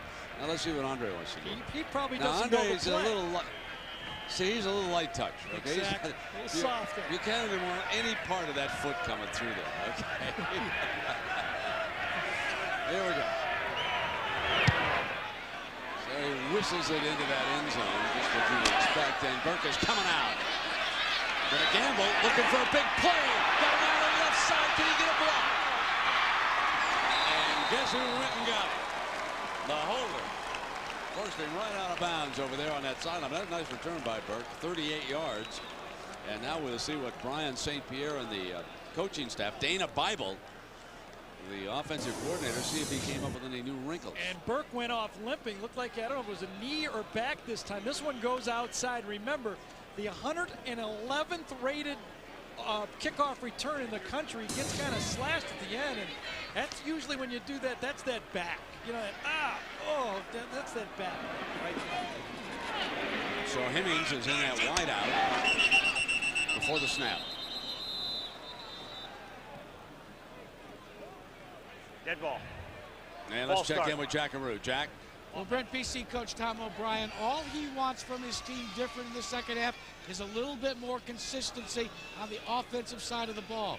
Larry Coker, on the other hand, told me during halftime he is going to make a little bit of a change offensively in his game plan. Because of the wind that we've seen, he wants to see more performance from the ground game. He wants Dorsey to hand it off more, and maybe the stats will go up. Yep. Thus far, as we could see, it hasn't been real big in the rushing game. Brent, look how deep Ed Reed is lining up throughout this game. He's 12 to 15 yards and backing up at the snap.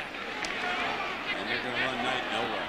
Front seven doing the job. That's Matt Walters, the junior from Melbourne, Florida. The numbers from the first half. Well, it's all slanted towards Miami. There's no surprise. The two turnovers have really kept Boston College in the game. Time of possession. Remember, this Boston College defense against Notre Dame 2 weeks ago had to put nearly 41 minutes of playing time just 2 weeks ago, and it looked like they might have to do it again this week. Lewis and Reed, the safeties, both lined up two across with the corners pressing. Nickel man in. Play fake. St. Pierre rolls to the nickel side, covered. Now he'll chuck it out of bounds, and had a receiver coming back hard that time was number 14 Ryan Reed, but he couldn't get there. Now it's time for our Morgan Stanley well-connected storyline. Well, Dorsey's 2 interceptions have been really the story of the game. He also, remember, missed a wide open receiver and also had on one play a drop ball twice for a touchdown. Replacing Green has been impossible. Boston College talked the talk that they had the system, but the reality is Green is a special player, and Boston College is going to have to find their yards somewhere else. Here's Knight off to the left. They have thrown to him out of the shotgun today. We'll see if he goes out as a receiver trying to get free, and St. Pierre saw he was clogged, so he takes off for the first down, dives right at the marker. It is so close where he went out of bounds over there. James Lewis came right across the top of St. Pierre that time. He knew where the first down marker was, and they both were diving for the same line that time. It was on 3rd and 17, and you can see right there where it is. And boy, Coach O'Brien is between a rock and a hard place on this. Yeah, because if you start to gamble against Miami, you could get blown out here. But the other side of that is you're not going to get anything done unless you take some chances. And here comes an opportunity for that chance. Number 23 right here. Here's the collision, and here's the first down marker right to the right over here. They both go down, and that's actually, he doesn't hit them on the play, but you could see they both knew, both aware of where that first down was. And you can hear the applause from the crowd, and that always indicates that an offense is going to go for it on 4th down. The way he ran, Gary, you'd be very tempted to go right in behind Danny Kopp and a fine center. Got to go quarterback sneak.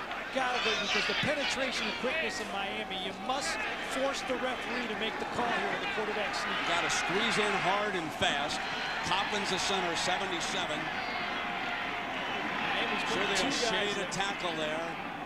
They'll jam the middle like a goal line look. Look at that look from Miami. St. Pierre stuck behind the left. Did he get it? Whenever a quarterback moves laterally like that, it is so slow developing, as Jamal Green, the defensive end, jumped in there. So it's the, I think he got it's the spot, and it's like he got across okay. Yep. Didn't get it by much, though. Oh, I'll tell you, man, I'm telling you, you know, really, Tom is, if he starts to open this game up and go all out down by 9 against especially this defensive backfield, you are at risk at getting blown out early in this game. But the other side of that is he hasn't been able to sustain anything. He's only run for 60, his team, passed for 53. So he's got to take some chances, and at midfield he just took one right there. Well, you called it. It was a goal line defense. They're going to try. The only advantage in this play is the offense knows the snap count, and the referee has a tendency to give you that little 6-inch play.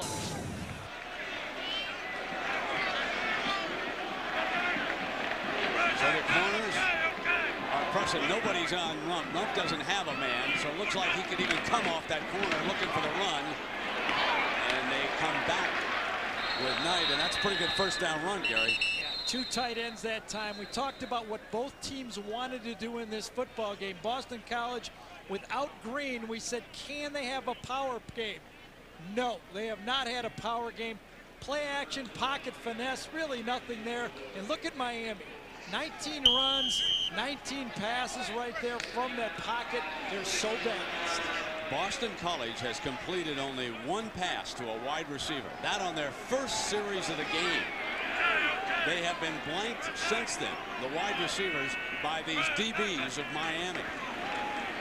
St. Pierre going to fly incomplete, and there's that fullback Camella coming out again, and he simply dropped that one, folks.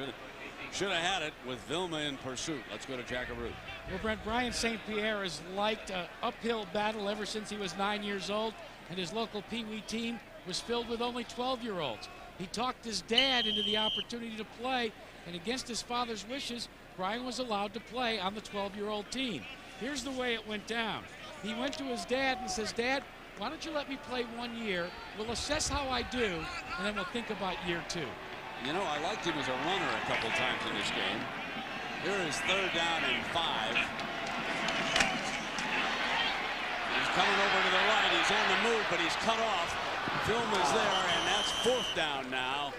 And so the linebacker really cut him off. He had no chance to sprint for the first down. Tried to come to Ryan Reed that time with one of those fake slants and curl back out of it where Ryan Reed was the intended receiver.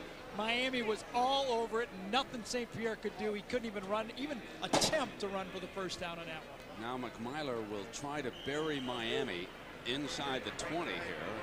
And Buchanan, he returned his 2nd punt of the season for a touchdown a week ago. Great return for about 52 yards. They come after it. Buchanan spins short of the 20-yard line. So well done by the punt team that time. And it'll be Miami's first series with St. Pierre on the telephone. Timeout.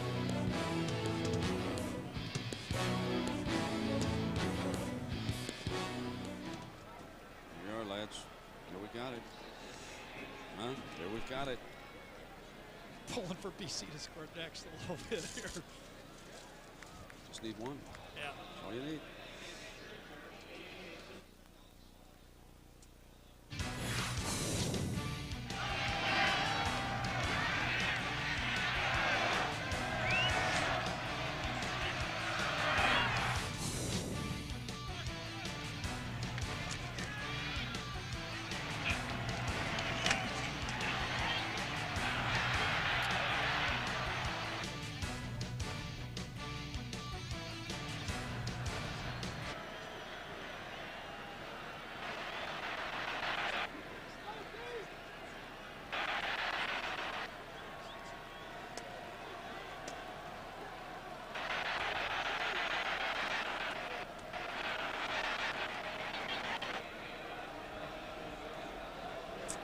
I'd like to ISO.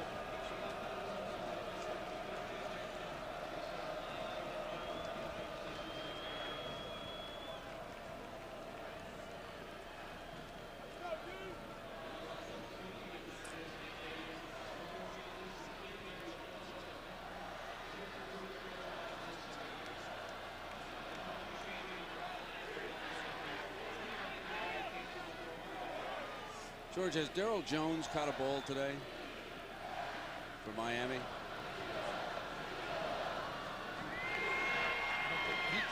He was the one he threw the deep one to, wasn't it? Was that who he threw the bomb to and it was underthrown?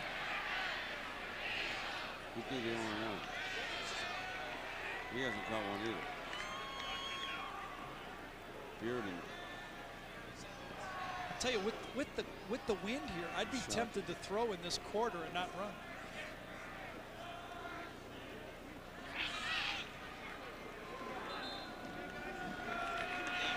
That's Miami's first series, and what do you think they should do this quarter? You know, I heard Jack's report about wanting to run the ball, but since they have the wind to their back, I would take advantage of it in the third quarter and continue to throw the ball. And here comes Portis. They're going to run it, and he's got the corner.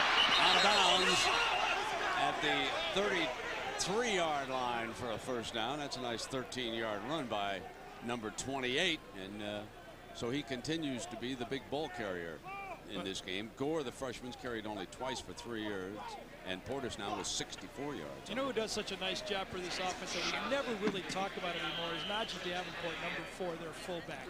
He's a weapon as a receiver. He's blocking back. He's so picking up the blitzes. He's an all-purpose fullback that is really needed in a balanced attack when you're using a tight end and 2 running backs. Comes the blitz on the run. Portis cuts back against the grain to the 35, picks up a couple of yards. The 2 quarterbacks have different offensive lines. Ken Dorsey has been getting about 2.5 seconds to throw the ball throughout the whole game.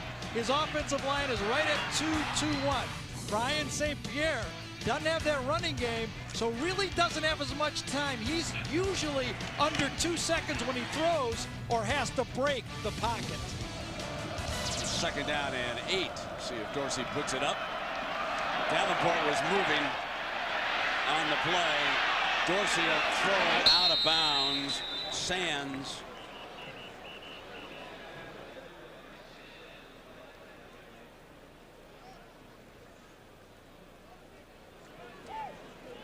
Now he's against Davenport, who broke early. He thought he was up in Canada when Flutie was his quarterback.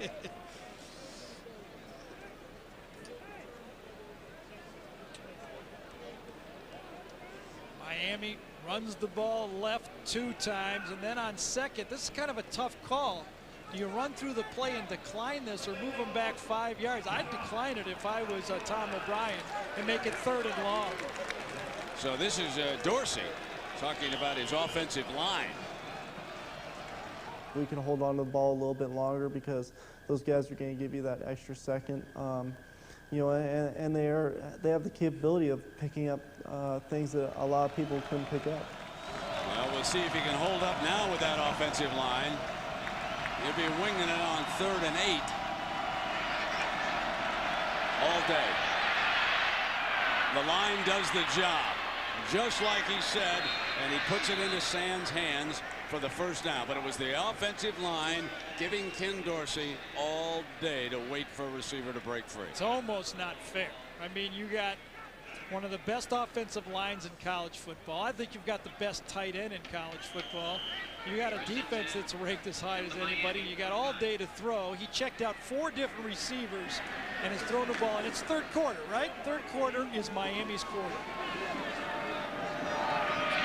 Just short of midfield. Play fake, roll the pocket to the right. Davenport is out as a receiver, and he'll throw it away. He wanted Davenport, and BC read the play. He had him early, and then he tried to get greedy and throw downfield, and then he was covered. Najee said, throw me the ball, I'm open. We're in Alumni Stadium on a comfortable Saturday afternoon. One of our key plays, the ball is dropped by Cobia on the ricochet from Shockey, and Miami settles for a field goal, and they lead it 9-0 early in the third quarter with a 2nd and 10. Portis, huge hole. There's 11 yards for a first down to the 40-yard line for Miami, and Portis with 91 yards rushing. Well, Doug Goodwin has been in the backfield, but number 98 this time gets hammered a bit by Bibla. You see it turning him one way. Gonzalez helps, and then he comes back. Look at the teamwork on that offensive line. help a little bit inside, and still manage to help get your man to the outside. A unit coached by Art Kehoe who's been here so long in Miami, and they are in sync now. Miami's first drive of the second half. And they're coming right back with Portis to the 35. Let's find out about the Wolverines. John Saunders.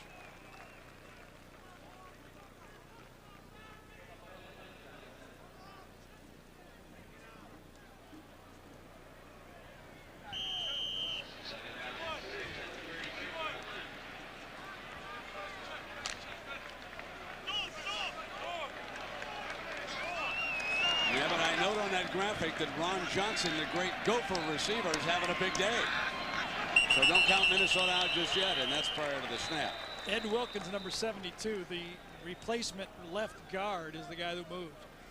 Gary, a couple of my Marine fans called during halftime to complain, and I know this, I've said it before, you are never an ex-Marine. I apologize to all the Marines.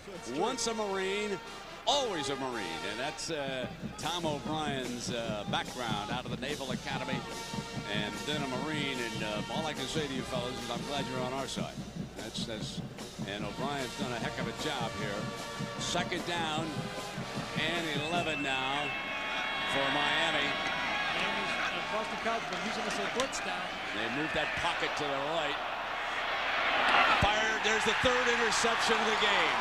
Threw high and picked off by Josh Ott, the sophomore from Silver Spring, Maryland.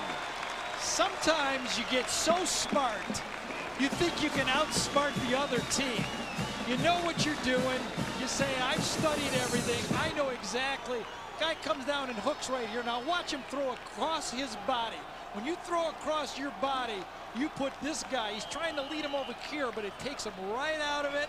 And there's the pickoff. You make a mistake, and the ball travels on you. And man, oh man, too smart for your own good. Rex Grossman is limbering the old right arm up down there in South Carolina, folks. He's going to take dead aim at that Heisman tonight for Spurrier against tough Lou Holstein. Here's Knight banging up in there for a couple of yards. But we're talking about O'Brien and the suspension of Green. I want to make one point. I know Williams probably watching the game somewhere around Boston. And young man, do yourself a favor. Every scout, every general manager, every coach in the National Football League is watching how you handle this situation. Take your medicine. Come on back. I know you're going to go to the NFL next year. No problem there with any running back who leaves school after his junior year because of the exposure to a knee injury. But do yourself a favor and don't let the general managers think you're any kind of a troublemaker. Here's a handoff now to Knight. Knight blows across the 40-yard line, and it'll be third down and short.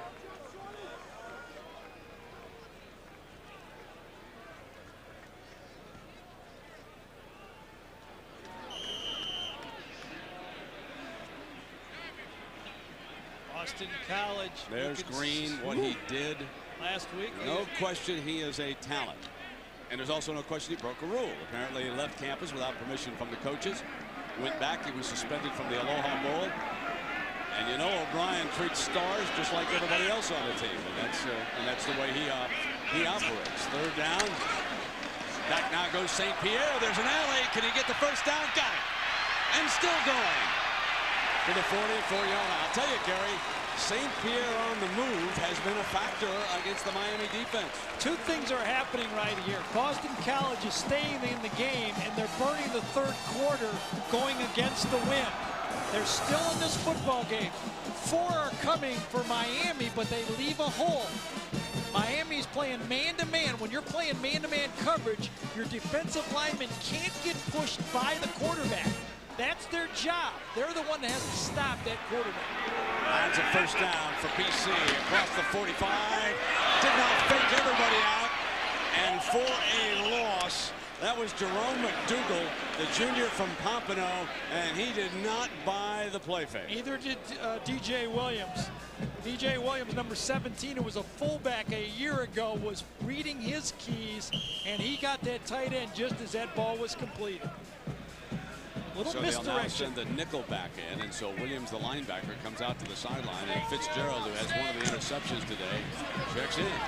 DJ does not play a lot of football because he's the guy that goes out in the nickel packages. Lively group of cheerleaders here at BC trying to fire them up. Second down for St. Pierre. No interference. No question about it. Edward Reed a little bit too fast on Keith Hemmings. Reed anticipates the play so well. This time Miami comes with the blitz. Right off the corner came Fitzgerald off the slot. Reed had a man-to-man and just anticipated the throw a bit and got there early. Right at the end of the play, Reed sees the throw, comes across, left hand, did not have confidence. His long arm, when you reach across with your right arm, if you have confidence in batting it down, you don't grab with your left hand, which is what he did. Inside the 35-yard line. It's first down for St. Pierre and BC.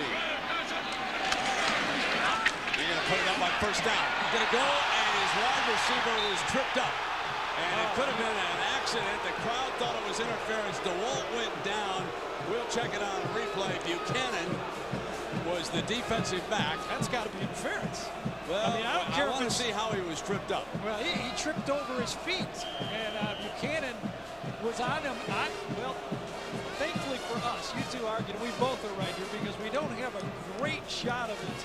But let's say it could have gone either. See how he tripped up on Buchanan's place? That could be a touchdown. I don't understand that. Second down and 10. Here's Knight to the 31-yard line, and Campbell, who's played a fine game, the linebacker from Mount Pleasant. And now it's time for our Pacific Life game summary. And we can see the 3 field goals by Sievers, 38, 24, and 43.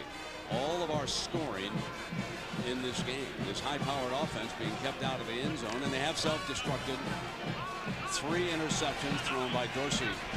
Here today, we should point out.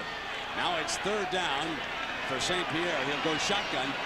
He's hurt Miami running on third down. Pockets collapsing.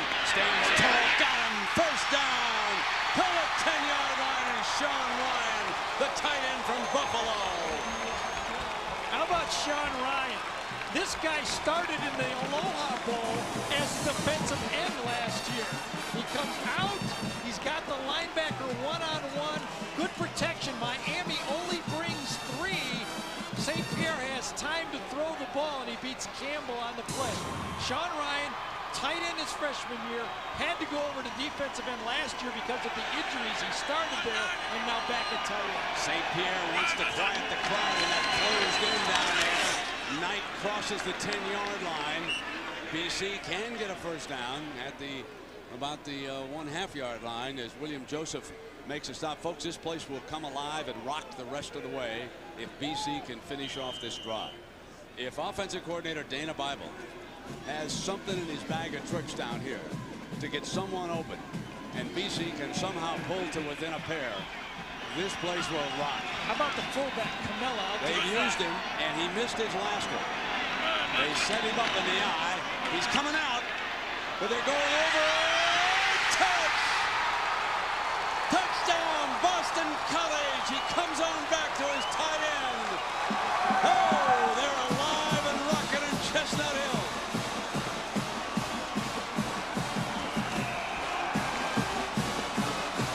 Sean Ryan, who set it up, catches the touchdown pass.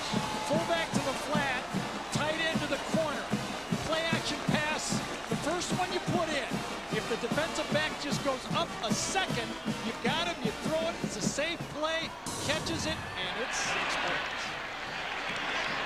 They've gotten that tight end over on the strong safety, James Lewis, and through the fade. So Dana Bible with a terrific play. Camella was coming underneath, and they had to beware of him, and the tight end gets deep on the pattern. It's a beauty, folks. They were blitzing the corner, tosses up over to safety, touchdown, Boston College. We got a dandy brewing.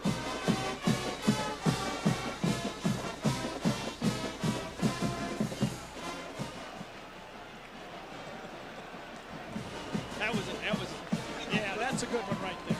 That's a good one. Yes. That's a good one. Yeah, because of Rump. Rump's coming at him. Yep. Looks at him. That's the nice play right there. There to there. That was beautiful because, you know, and he's looking at the ball. There's a great Either one. pattern. Either guy is the guy. Either guy is the guy. Yeah. Yes, good. Oh. Oh. And he read it right. When he sees Lewis let him go, he's going there. How about that defensive end? This is not a good call by Shannon. Not a good call by Shannon. Why would you do this down here? The way you've played all day. The only way that works is if he knows he can get him there. Otherwise you're taking one of your best players out of the play. What did I say? Don't gamble if you're Miami. That's right. They just gamble. Go back to the priorities. What did I say? I want to see these young coordinators under fire. Yep, don't. Okay.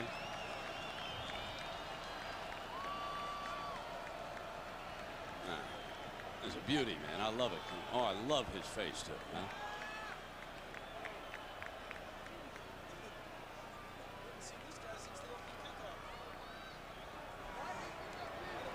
Now, there's a big old tough hombre out of Buffalo. Sophomore was a defensive player, as Gary told you, over in the Aloha.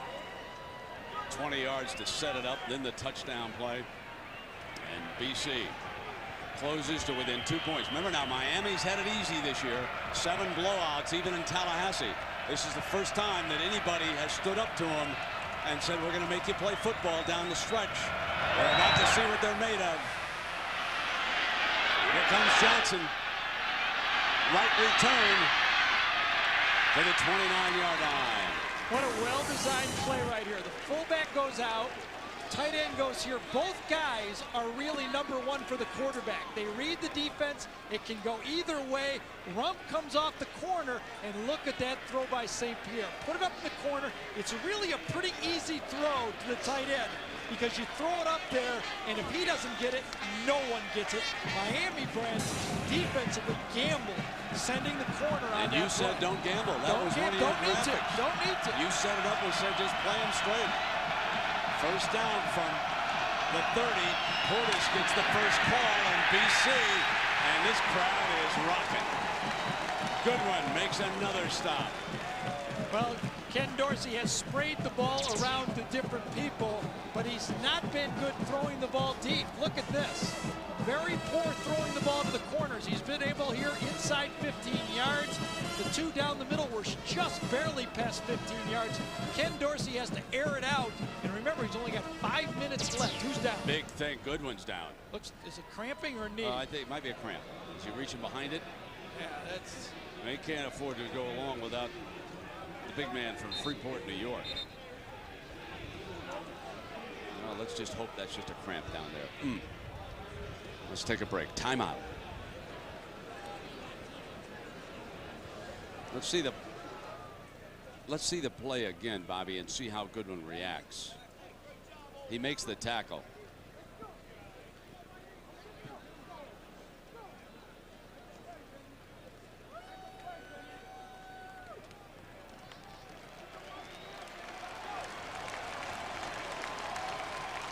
I wonder if he got bent just a little. He's okay. He looks all right. He's okay. Great. Great. This is a really good ISO right here. I'm on Spartans. Did I take him? I can't remember. But I could be in trouble.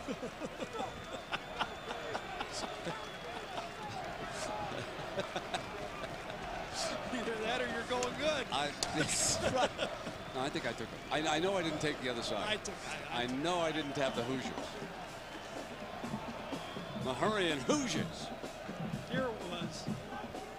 I wouldn't have done it, but here was my lock of the week. You and I agreed, and I wouldn't do it either. No, I couldn't. I know you couldn't.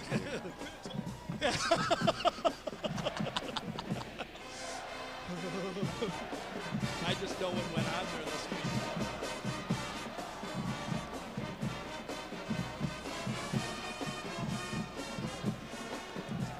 He's back in the game.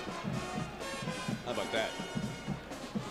I didn't know he could unless they I didn't either. Timeout. Let's take Timeout. this. He can't come out. He can't Yeah, play. he can't. He can't play. All right, folks, we're going to tell you the story of a warrior. Now, here's a good one. He's going to come across. He's going to make the play, a tackle from behind, and a little bit of a scrum on there, and he's a little shaken up. So they bring him off to the side, okay? Now he tried to sneak in during that timeout, but you can't, okay? You got to be out for at least one play. So Keith Levitt, a sophomore, moves in. You will see 98 in a moment. And Dorsey gets great protection, intercepted again. Boston College, Scott Bradley. That's number 4, and remember, BC has dropped one right in their stomach. It could have been 5. This was a one-hander. This is the best catch of the game by Bradley right here. Anticipated throw by Dorsey. He's trying to get inside. Here's the linebacker coming outside, right there. He's the one sticks up his paw and gets it with one hand. What a play. I was told there was a Marine mentality with this football team in Boston, and I'm starting to believe. Inside the 35-yard line, Knight is slammed in the hole, and Dorsey has thrown his 4th interception in this game, and that is the first time in his great career that he has served up 4 INTs. Well, he should join a group of other Miami quarterbacks have done that. I mean, this is not the first guy that's gone through Miami that's had one of these days. All of them have had that day when you're just off a little bit anticipating throws. Still a lot of time, but this Miami defense has only given up 9.2 points a game. They should try to win it themselves. 2nd down and 10 for St. Pierre. Short drop slant, deflected and almost picked off. Vilma gets there. What a game number 51 has had. I think he's the MVP as far as Miami is concerned. Let's check in with Jack Arute. Brent, when Brian St. Pierre was on the sidelines, he gathered his entire offense, backfield, wide receivers, and linemen. He reminded them that Miami had never been in a battle in a 3rd quarter of a game this year. He looked them all straight in the eye and says, we've got them down, we hold them, and in the 4th quarter, we end it all. 4 minutes left in the 3rd quarter. And he's got a chance to put him ahead here. Needs a play. Can't get out on time because of William Joseph, the junior from Miami. Remember in the 3rd quarter, 146. 2 losses. They're getting beaten this quarter, but the defense stood up. There's some games, I think if you're a defensive team, you say our quarterback's off, we're going to win this one ourselves. Never easy to be a champion, is it? No, Never it's not. easy to be a Trying champion. to seal him inside the 20. They came after McMillan a little bit. There's a penalty flag. There's a penalty flag. Perhaps an illegal block in the back. No, I think it was a halo. Was it a halo deal? I think it was a halo. Here's Buchanan. So it'll go the other way on the halo infraction. These guys know the rules. They know they're not going to get hit. They just refuse to fair catch nowadays. Yeah, because you know you're going to bring the guy right on into that zone. Unless you're playing Fresno. Maybe there's 2 calls on the play. 5-yard kick catch interference That's on it. the kicking team. 5 yards from the spot of the foul. 1st down. See that? What I If he doesn't fair catch, they should waive the halo. What they need to do, I think, is tack that on to the return. That would be a little bit help on that rule. You see him, he's within 2 yards. Buchanan return to the 5. They move it back and march off 5 yards. Dorsey in Miami. Chance now for the #1 team to prove it. And it's complete to the 35-yard line. Kevin Beard with the reception, an ABC Sports presentation of college football brought to you by Morgan Stanley. Formerly Morgan Stanley Dean Witter. Move your money, get well connected. Chevy, the cars you can depend on, the cars that last, will be there. And Burger King, home of the Whopper. Well, what a difference. A year ago, Ken Dorsey, 52-6 through 5 touchdown passes. Today, 4 interceptions and counting. First down, the 35-yard line. They'll run Portis on the toss. Breaks the first tackle, no more than a yard. What about Oklahoma? Let's go to John Saunders. John.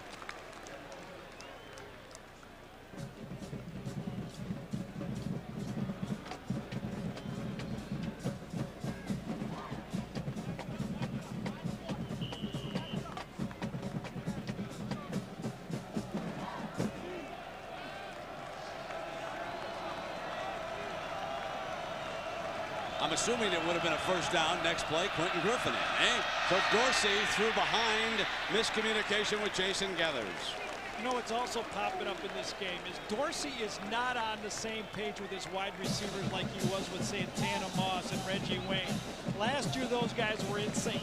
You can't lose great players and just keep rolling these guys in. That would be a little bit disrespecting how good of a player Santana Moss was a year ago. 3rd and 8, and the crowd rocking. Noisiest I've ever heard this stadium.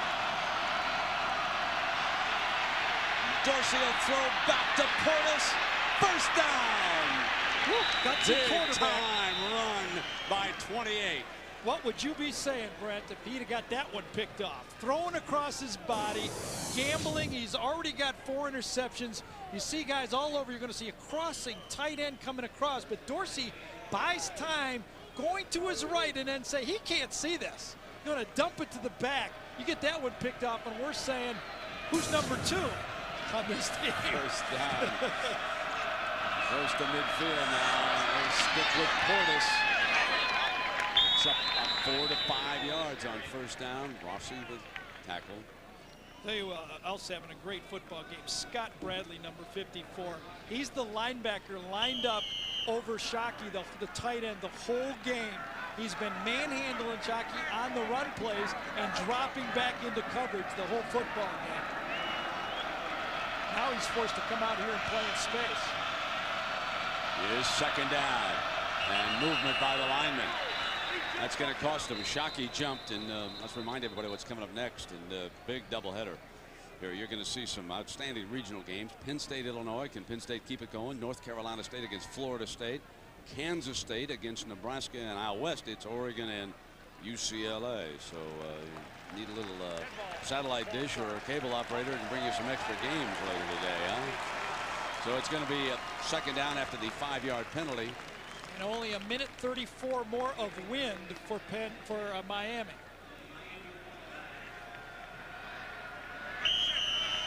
There's the penalties on the day. Coker under fire here and late in the 3rd quarter for the first time in his coaching career. Second down and 10. Portis tripped up short of the 45-yard line by Bissett. See, that play without the penalty puts you 3rd and short for a real easy pickup. Now puts you 3rd and minute. Najee Davenport, the fullback this time, does a nice job picking up the linebacker. Started out, played a little tailback, played a little fullback. This time he fits very nicely for a positive play. Beard, Johnson, and Sands are the receivers. Dorsey needs 6. Gonna run for it. Portis got it. Middle. Great call by Miami. To the 34-yard line, and it was the call. 13 yards for Portis, already over 100 yards and having a big day. And a reminder that at the end of the game, we'll select a Chevrolet player of the game from each team. Chevrolet makes a $1,000 contribution to each university's general scholarship fund, and Portis is saying, don't count me out of this. Well, he's got the lead over the quarterback, I know that. Last 30 seconds. They come right back with the workhorse. That's his 26th carry here today.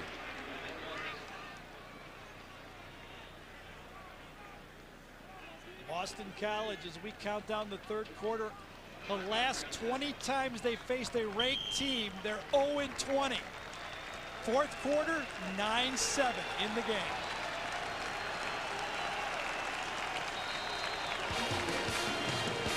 So the top-ranked team in the nation facing a tough 4th quarter. Back after this message and a word from our ABC stations.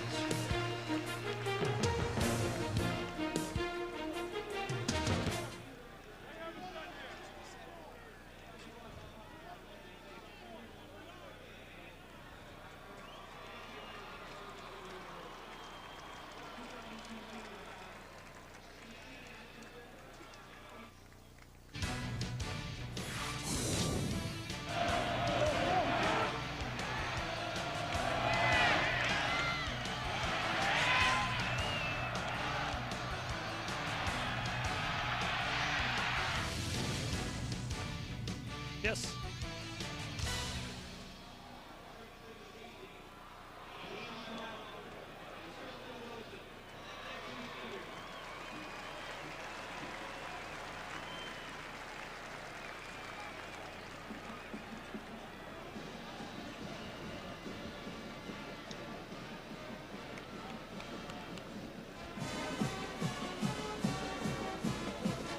He's not on. He's not on. Go ahead. You better talk to him again. You better do it again. Yes.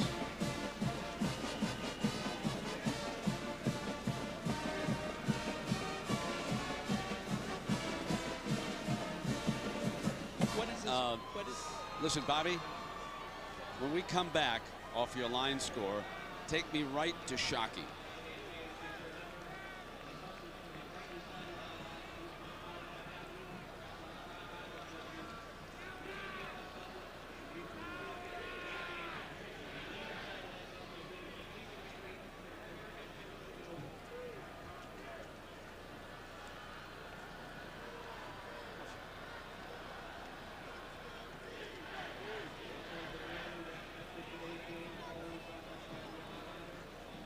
Have they been blocking Goodwin? If you got them blocking him too, if you got any ISO on him, I mean, I think that's some good action down there.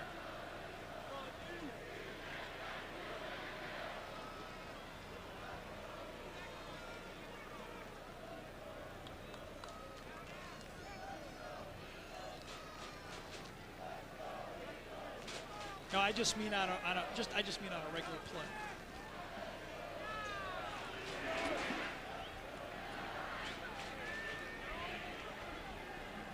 We start the fourth quarter. Miami football, 2nd and 6 at the BC 30-yard line, and Jeremy Shockey, the leading receiver, has not caught a pass since the first quarter of this football game. He caught 4 in the opening quarter, and now you would think that he's got to be a preferred target down the stretch. 2nd down. Deflected, and they wanted Shockey that time. And BC would not let him do it as Derek Rossi makes another big play. Derek Rossi has been lining up when the linebacker isn't over the tight end. He is. Here is our Chrysler drive summary here as we enter the fourth quarter. 9 plays for 52 yards. But now they face the most important play of the drive. 3rd and 6. Portis has 6 runs of 9+ yards. He's the lone running back. Dorsey to throw for it, incomplete. It's 4th down, and here comes Todd Severs. I had my eyes, Brent, I had my eyes downfield. Did Dorsey get pressured because he threw the ball way too early on that play? He had Shockey one-on-one, and the ball just got out there way too fast. I didn't see the pressure. The quarterback just not in sync with his passing game today. Here's the 47-yarder. He's already hit 3 field goals. Now his 4th. Todd Severs makes it a 12-7 game.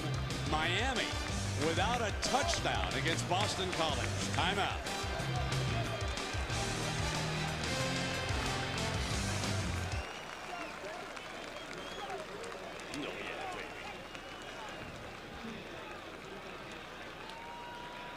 Jamal Burke, boys, will get a return on this one.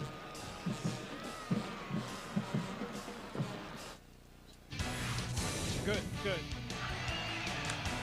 Yes, good. Yep.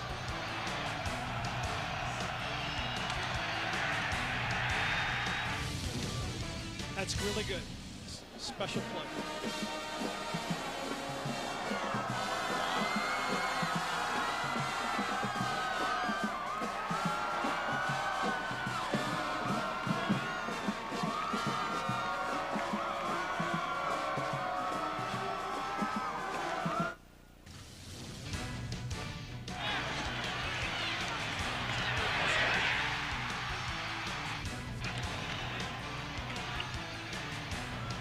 Same guy.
The young man from Ankeny, Iowa, which is hard by Des Moines, Iowa, and just hit his career long, huh? So what a day he has had. 4 field goals. Now he'll kick it off, but into that breeze. So you would think that Burke would get a crack here at a return.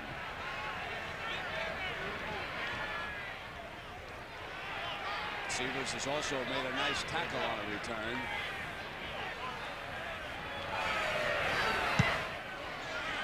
They'll kick away from Burke to Camella. Camella, left return, 40, 45, out to the 47-yard line. Great field position for Brian St. Pierre and Boston College. Todd Severs sticks his helmet in there again. And he's shaking up just a little bit. That man's a football player. He is. He's not just a kicker. He an MVP of Iowa as a high school football player. Player of the year. Camella comes up. He's the fullback trying to kick it away from the deep back. Camella grabs it. And this ain't bad. He's come up there and he got crunched that time. Severs did. And they need him. He's been their only offense. For a team that's been averaging nearly 44 points a game, they got 4 field goals. The freshman defensive lineman, number 75, gets ready for Miami. Vince Wilfork, 6'2", 350 pounds. What a promising young defensive lineman he is. First down and 10. They'll run right at it. And Knight steps around, and Reed is forced to come up, but he crosses midfield. An ABC Sports presentation of college football brought to you by Chrysler. Drive equals love. Pacific Life, annuities, insurance, investments. Discover the power of Pacific Life. Budweiser, with a crisp, clean, refreshing taste you'll find in no other beer. And Thrifty Rental Car. Great cars, great rates at over 1,200 locations worldwide. Thrifty Rental Car. You know what I like about Boston College today is they have not beat themselves.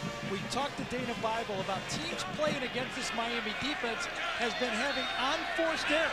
At least the mistakes have been forced by Miami. Nothing dumb for Boston College. Second down. St. Pierre's got an open man.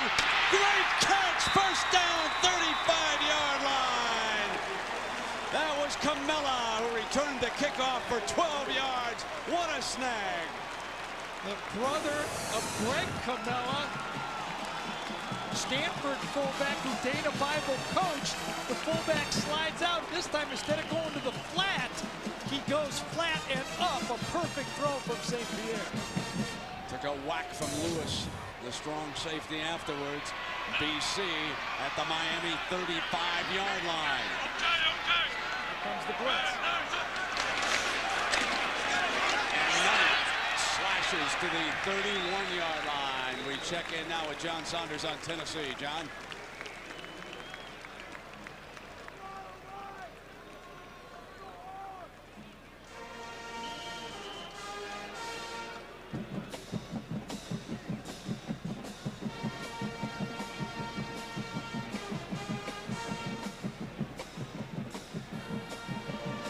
Yeah, I agree with you, John. That one didn't look too good from that angle, did it? All right, second down. Here's Boston College now, driving on number 1. Come back with the run, and developed a little slowly, and nothing doing on this play. So it'll be third down and long as DJ Williams, the linebacker, moves up to make the stop. Vince Wilfork, who you talked about as being such a big timer, watch him take on 3 players this time. The guard in the center throws him off, then takes on the backside tackle. You're not going to gain any when your tackle takes on 3 guys. Holy cow. Oh, he's a monster. And a future monster, I might add. We're talking freshman here, folks, at 350. We're talking to Washington in college football. Third down. St. Pierre, pocket underneath. He's got Knight wide open inside the 20 to the 15-yard line. A great play. And St. Pierre showing courage.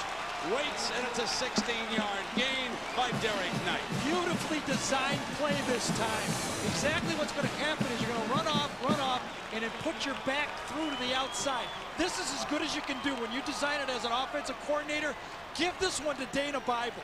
That's a well-designed play, and that got the defense. That's a gotcha. At at the 15-yard line, a first down for BC. Here comes Knight again. A couple of yards at the most, and tonight on ESPN, a good one. 7:45 Eastern. BCS implications here, folks. Florida's got a tough stretch ahead. They'll start tonight against the Gamecocks of South Carolina in Columbia. What a scene that'll be. That place will be alive. One of the nice things about the BCS is everybody's in the same league. And right now, everyone's rooting against Miami. Oh, are they? They're standing up cheering for Boston College to stick it in now. Second down and 8. What's this guy here for? Is he coming? Right backside. Here's Knight again, flips up, now breaks it across the 10-yard line. Short of the first down by about 3 to 4 yards. Vilma there again, and here comes another Dana Bible special. Right. Again, if he needs a play. And Camella's in the game, their best receiving fullback. There you look, 3rd and 5 or less. They've only done it 5 times in this game where they can run or pass. Bible has one right here, run or pass. He's got his receiving fullback in the game. Needs 3 yards.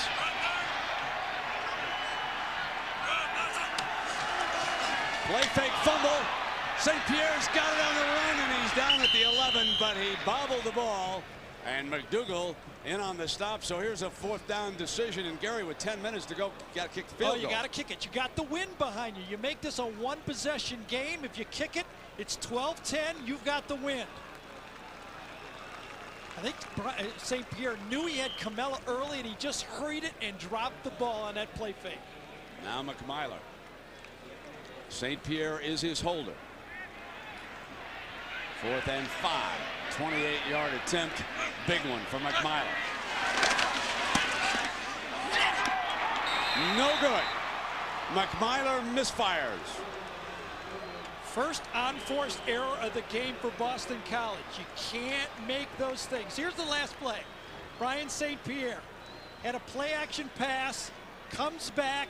Does he hit? Yes, he hit Knight with the ball as he faked it to him. That happens. You got to stomach that ball in those fakes. We'll take a timeout. Miami football.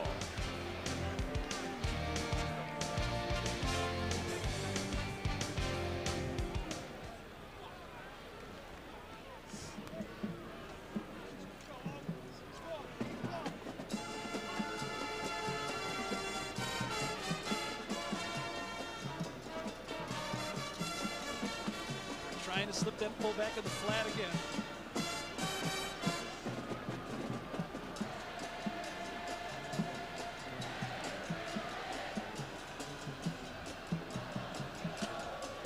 How about that guy? Oh, he's unbelievable.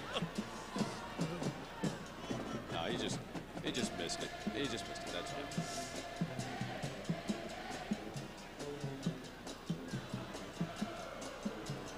Bobby, if you want to put up Portis's stats, they'll go into this wind and try to bring some clock down.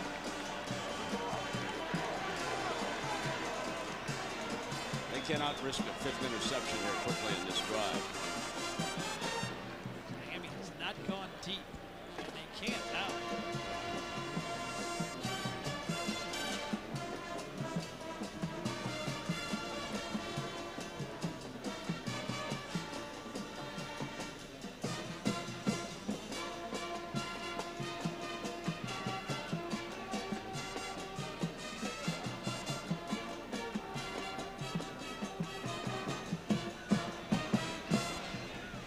.43 to go, Miami football, and Portis becomes the man under the gun. He's already carried 26 times here today.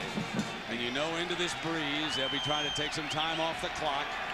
They line him up in the eye. They've got Davenport in front of him. Here he comes. Nothing doing. Clinton Portis has been the offense. You got a struggling quarterback. You have to run the ball. That big offensive line rated the best in the country, and now this running back has to come through. Miami needs a drive, and they need to do it on the ground.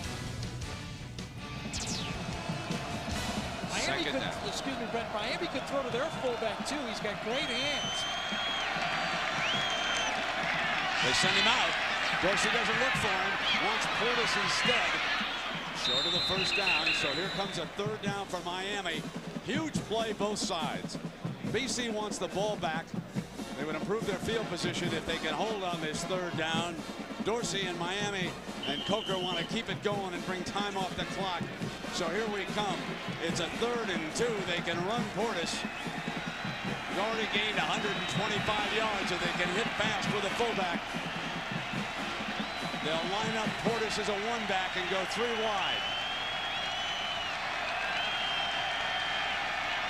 Linebacker creeps up, backs back out. They're going to throw for it. No, they didn't get it. Didn't get it. 3 and out. He threw the ball early again.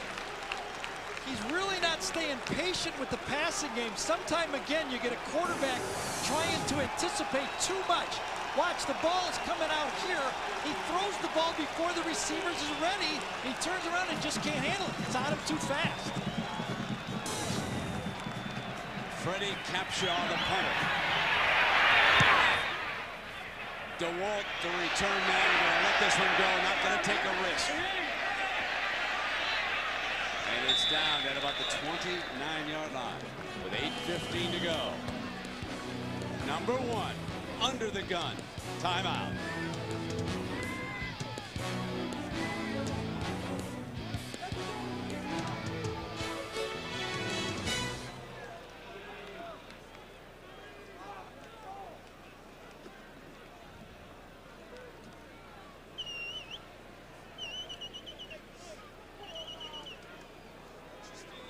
See. Yes.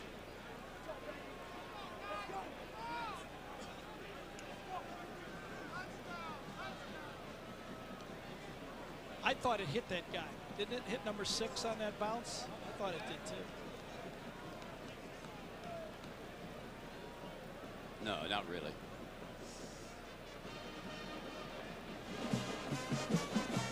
The touchdown pass that BC threw is the big play. That's fine. Toughen it out. The touchdown pass to the tight end is a big play.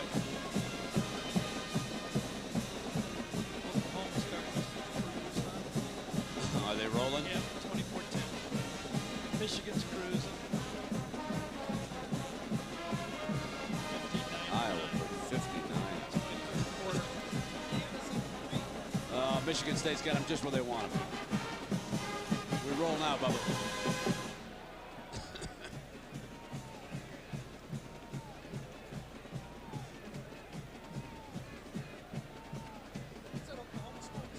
They're pulling away. 24-10.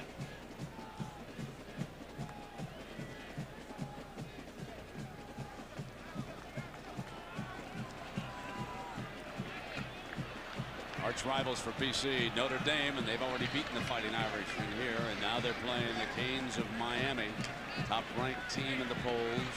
8:15 to go. Boston College football, trailing it 12-7. BC, in case you've just joined us, has not given up a touchdown in this game. 4 field goals for Miami. I formation.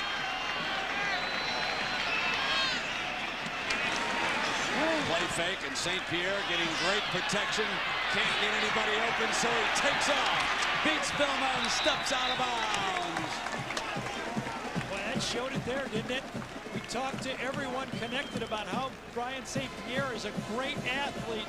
Boy, did he do a nice job of beating Vilma on this one, didn't he, Brent? Yes, he did. Play action pass. Wanted to go Camella coming out of the backfield on the out and up again. Campbell does a nice job of anticipating, but watch the footwork of St. Pierre. Boy, that's a good athlete. Vilma, he just beat up there in the little box. And Camella, hello, I'm still here. Just because I didn't catch it doesn't mean I can't block it. Second and less than a yard.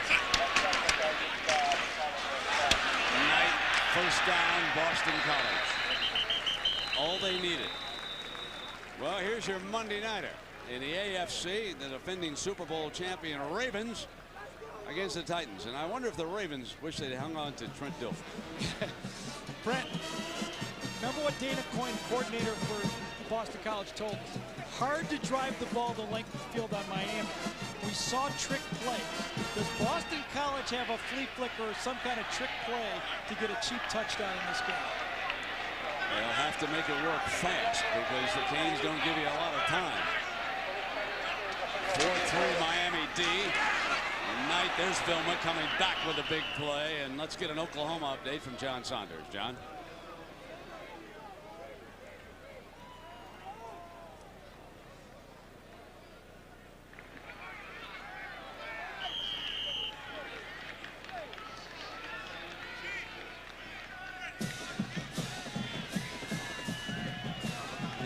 Tough son of a gun, John. He's had a hard season, man. Riverdale and Kansas State really beat up on him, too. 2nd down and 10. Here's Knight again. And Knight has now carried 26 times for 72 yards. Joseph with the stop for the Canes. Nice job by Knight coming up, kicking it in there. Williams not here. Knight has not made a mistake. Not dropped the ball, caught the ball in pass. Remember, he caught that slant behind him, caught that little trick play a little earlier. He has come through for Tom O'Brien in this football game. Now BC needs a play here. 7 yards to keep this going.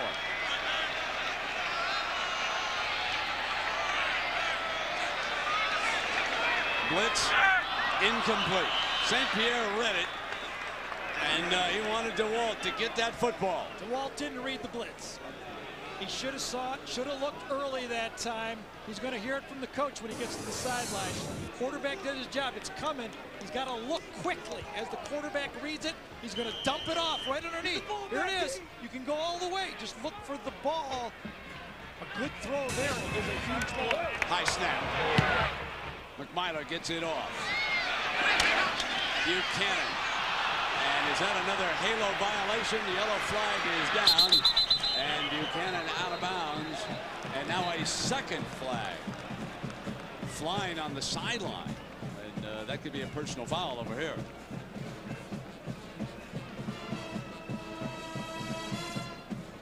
I thought that personal foul was against Miami at the end. Well, let's let them sort it out here.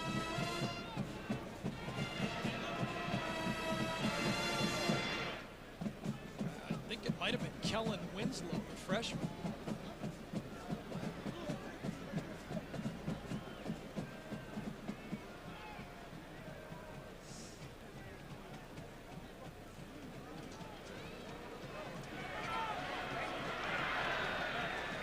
Looking a little concerned over there. Picking that one up. So one of them didn't. Now let's take a look at the next one. Who's this next one?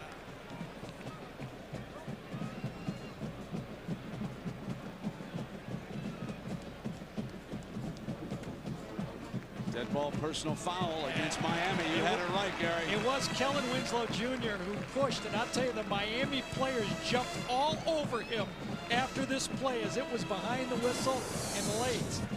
This is the first one. They pick it up here. Yeah, that was very close, and I think that's a good pickup. Oh, wow, but this is a bad personal And there's foul. the hit right there at the end of that play. The whistle is clearly over, and that was a cheapie. And look where the ball is now.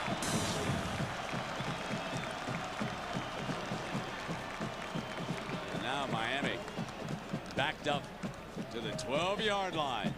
6:09 remaining. Timeout.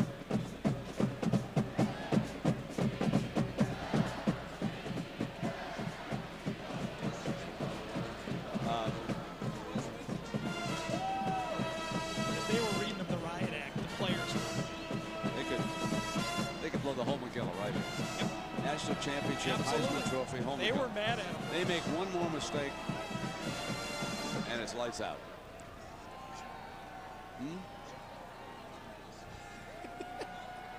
What do you think? I care? Nebraska. I think that's the BCS on what I look at.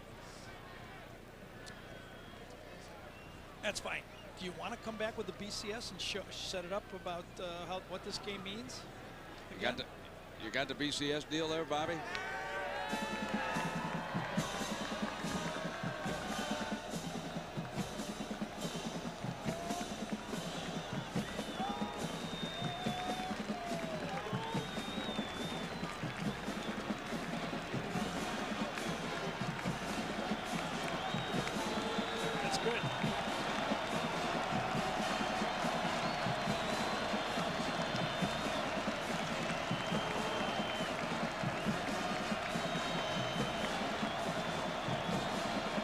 Brent, you set up the BCS. What's at risk here? Yeah.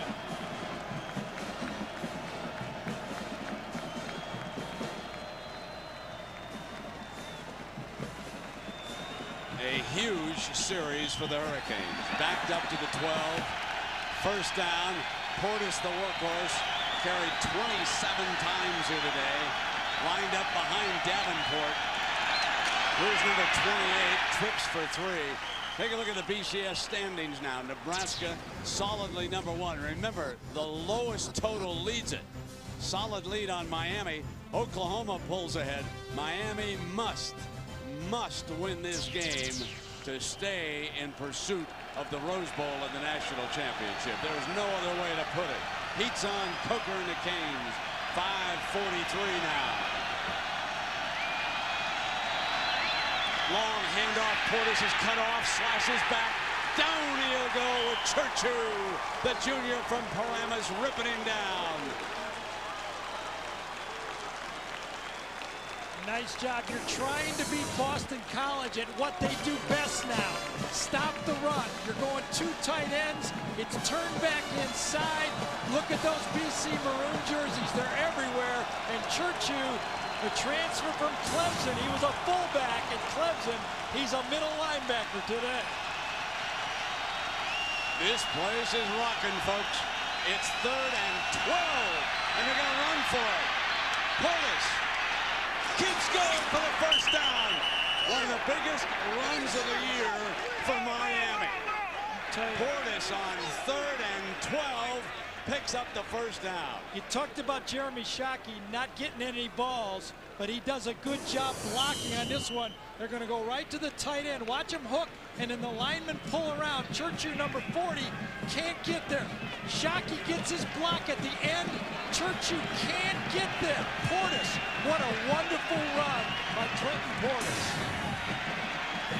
Oh, now Miami on a first down. Here comes Portis again. Knocked out of bounds at the 30, but he picks up 7 more yards after the 14-yard run. And we check in with Jack Arute. Well, Brent, the fact that the Miami Hurricanes continue to streak it out and make a first down now and again is the specific information that Frank Spaziani talked to his BC defense. He said, look, fellas, every once in a while, don't get so worked up that you hold them and it becomes a 3 and out. He said, every once in a while, they're going to make a couple of first downs. You got to tighten your belt when you get closer to the 50-yard line. 2nd down and 2.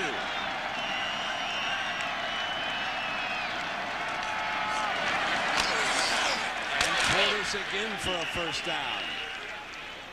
Coming up next, of course, the second game of our doubleheader: Penn State, Illinois, North Carolina State, Florida State. You've also got Kansas State, Nebraska, Oregon, UCLA, all next on ABC. You cannot say enough about Clinton Portis, ladies and gentlemen. 32, count them, 32 carries against a tough BC front for 149 yards. Absolutely. That time he followed his fullback, Najee Davenport, who got around the corner. Miami is running to the right in this drive. He is saving the Canes. Now Dorsey, incomplete. Bad footwork again by Dorsey. Not setting his feet. He had Davenport, he had Shockey, both, and he threw it off balance. He's had a rough day. I wouldn't be surprised if the media down in South Florida doesn't say this is the poorest game of Dorsey's career as a starter. I don't remember, and I only watched Washington on TV, but I don't remember him playing overall that poorly out in Seattle. 2nd down and 10. Double tight end at the bottom of the screen. They show blitz. Blitz the run. And they hold Portis short of the 40-yard line. Churchu making the stop, and then Boston College decided to blitz the run that time. Coker working on the clock. Timeout. Boston College. And if time permits, stay tuned for the Thrifty Carvino postgame report featuring scores and highlights from across the country. So Boston College uses its first timeout this half at the 3:49 mark. We'll take a break. Miami trying to hang on. Timeout.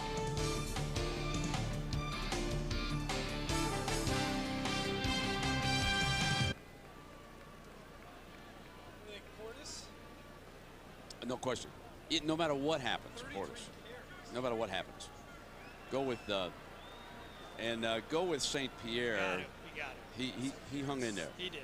He hung in. Go with St. Pierre. He came through. Portis and St. Pierre. Yeah.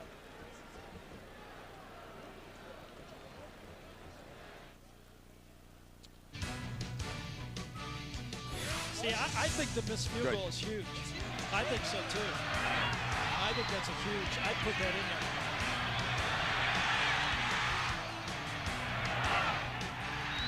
Only if they get down there again, it's huge. Well, it doesn't matter if they don't get down again. Well, of course. I mean, if you're sitting on a 12-10, if these guys run a clock out, it's not that important. Please. Experiment. 3:49. 12-7. Here's your 3rd and 7. And BC use the timeout. They've got to talk about this play. Will they risk Dorsey putting it up again? He's had 4 interceptions, 2 in each half. He's only 4 of 13 this half. So here's your 3rd down. He lines up in the gun to wing it.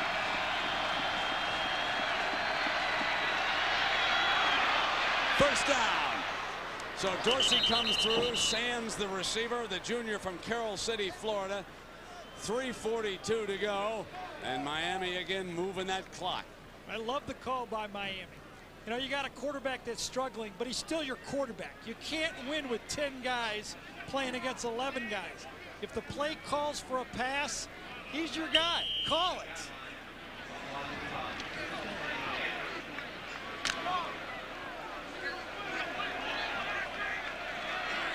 First and 10 across midfield.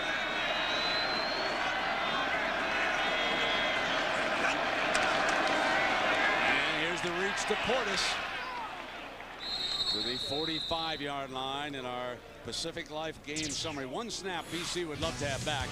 St. Pierre collides with his running back, bobbles the ball, and Miami downs him, and then the missed field goal, which would loom big if BC can ever get the ball back and be driving down the field. As it now stands, they've got to have a touchdown. But first of all, they've got to get the football back from Miami. What a great drive, and the key play of that drive was Portis' run on 3rd down. He ran through Churchill. Absolutely. 34 carries. Second down. Play fake Dorsey. Incomplete. Rolling to hit Robert Williams, the 2nd tight end, along with Jeremy Shockey. Frank Spanzini right now is forcing Miami to throw the ball. He's putting 9 men at the line of scrimmage. There's the defensive coordinator from Boston College. I like the call, and I thought Dorsey did a nice job on that one, just getting rid of it, because he had someone in his face and no one open. They have got to try to get the ball to Shockey on this 3rd down. I don't know if they can get away with Portis again. Needs 7 yards. Dorsey from the gun. Pocket collapsing high. First down. First down. And it was Ethnic Sands again. Ethnic Sands, who was a quarterback, now he's a wide receiver. That's the best play for Dorsey all day. He wanted to go to Shockey. Shockey's coming across. Sands is going the other way. It's a little bit of a cross pick. Wants to go to Shockey. He's not there. So he last second throws across his body. Sands catches it. 2 big 3rd down completions by the quarterback on this drive. First down at the Boston College 37-yard line. Portis nowhere with his 35th carry because of Josh Ott. So it's Miami and Boston College. BC without its best running back, who was suspended. Miami favored by 20, leading at 12-7 as Ken Dorsey has thrown 4 interceptions. Yet on this, perhaps the most important drive of the day, he has come up with a couple of huge completions, and Portis, the ringleader, with 156 yards. I always judge a quarterback on how he plays when he's having a bad day. And those last 2 throws he made under pressure really shows you what he's made of. That's where that intensity comes through. Anybody can throw when they're having the good day. It's when you've had 4 interceptions, you're feeling crummy, you can't plant your feet, you're just not in sync. and you make those first down throws. That's why that guy's a winner.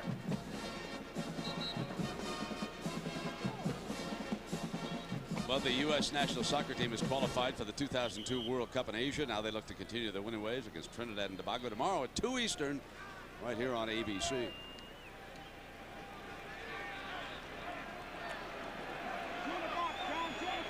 Second down and 13.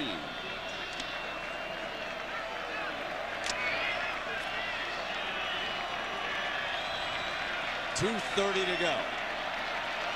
Miami inside the BC 40-yard line. Timeout. Dorsey took a look at the D. Now here is Miami's remaining schedule. And remember what Dorsey himself said this week. Everybody wants a tournament. Well, ours starts with this game against Boston College, and they don't have any margin of error. They must win out against 4 good teams: Syracuse, Washington, and Virginia Tech. Virginia Tech is on the road. Washington will be a night game. And the skyline of Boston there in the background. BC has not beaten Miami since the famous Flutie Magic game back in 1984. And a peek at the Miami schedule the rest of the way against winning teams. Now, a lot of people say, what about the BCS if Miami just hangs on like this and throws 4 interceptions without a touchdown? Well, it will depend on the human polls. Remember, Miami is #1 with the writers and the coaches. That's given them a solid average of 1 point. Low team wins, remember. Will they stay #1 with the writers and the coaches? That will be the big question to be answered. 2:30 to go. And here's Portis again. Cut back. What a tough runner he is to the 31-yard line.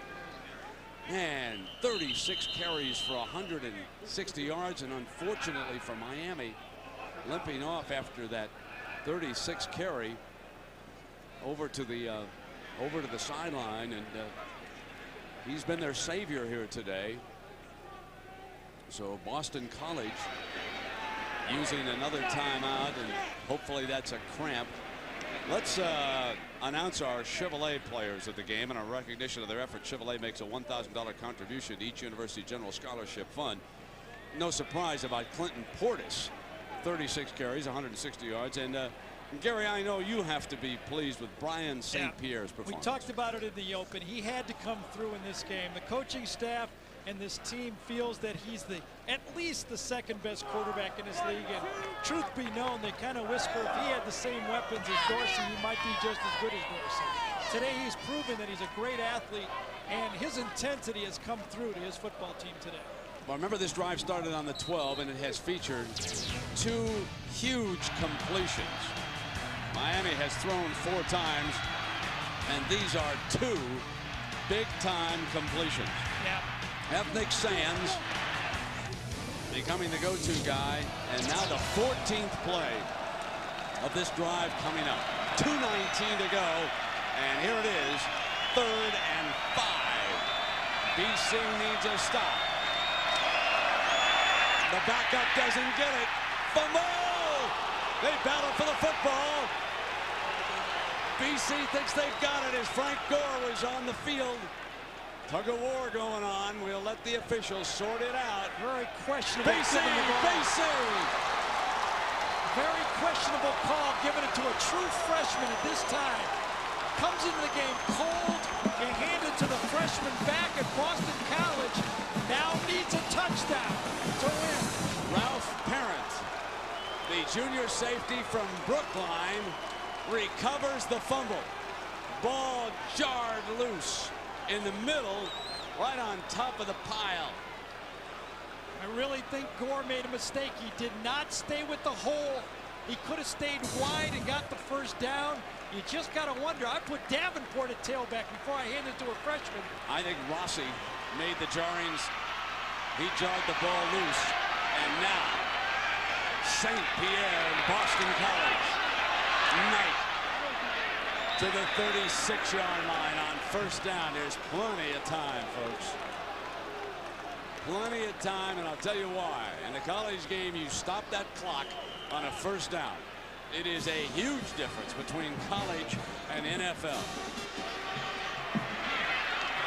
St. Pierre got Knight underneath. Out of bounds, stops the clock at midfield. And Derek Knight, let's not overlook the performance by Knight here today. 26 rushes for 72, 14 more yards. He's the leading rusher and receiver for BC. Same play, lines up left, but goes across. Vilma right here does not handle it. Gets lost right there. Comes through and runs the opposite way. A little bit of a pro play that Dana Bible has put in. That huge missed field goal is looming now. Boston College has to put it in the end zone. On first down from midfield.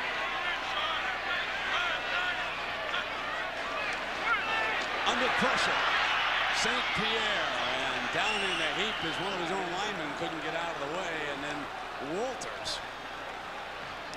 Chris Campbell put the pressure on that time, blitzing already. Randy Shannon, who does not like to blitz, came with the blitz. Defensive coordinator for Miami called it.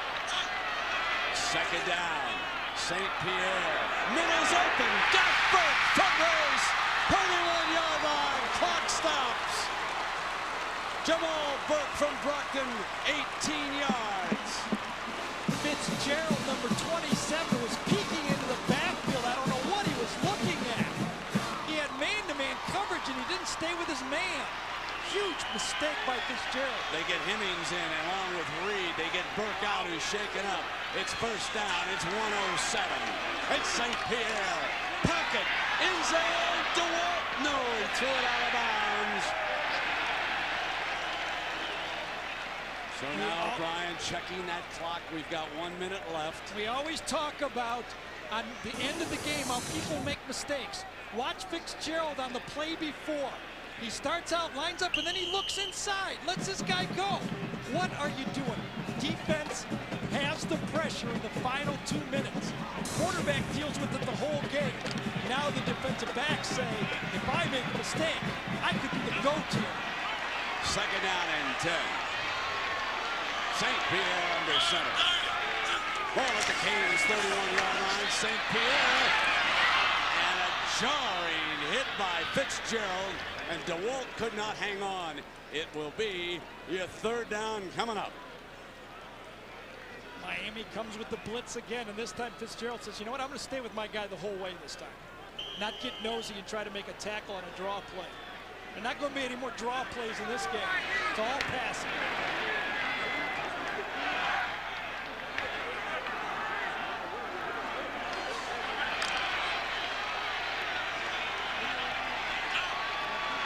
Third down and 10. St. Pierre, pump fake, tries to get somebody. Diving catch low. Incomplete, but it stops the clock, and we now come down to fourth down. Tremendous coverage by Rumpf that time. He makes a play that'll never show up in the stats. He jumps in front of Hemmings that time. Hemmings gives up on his route, and St. Pierre had to throw the ball away.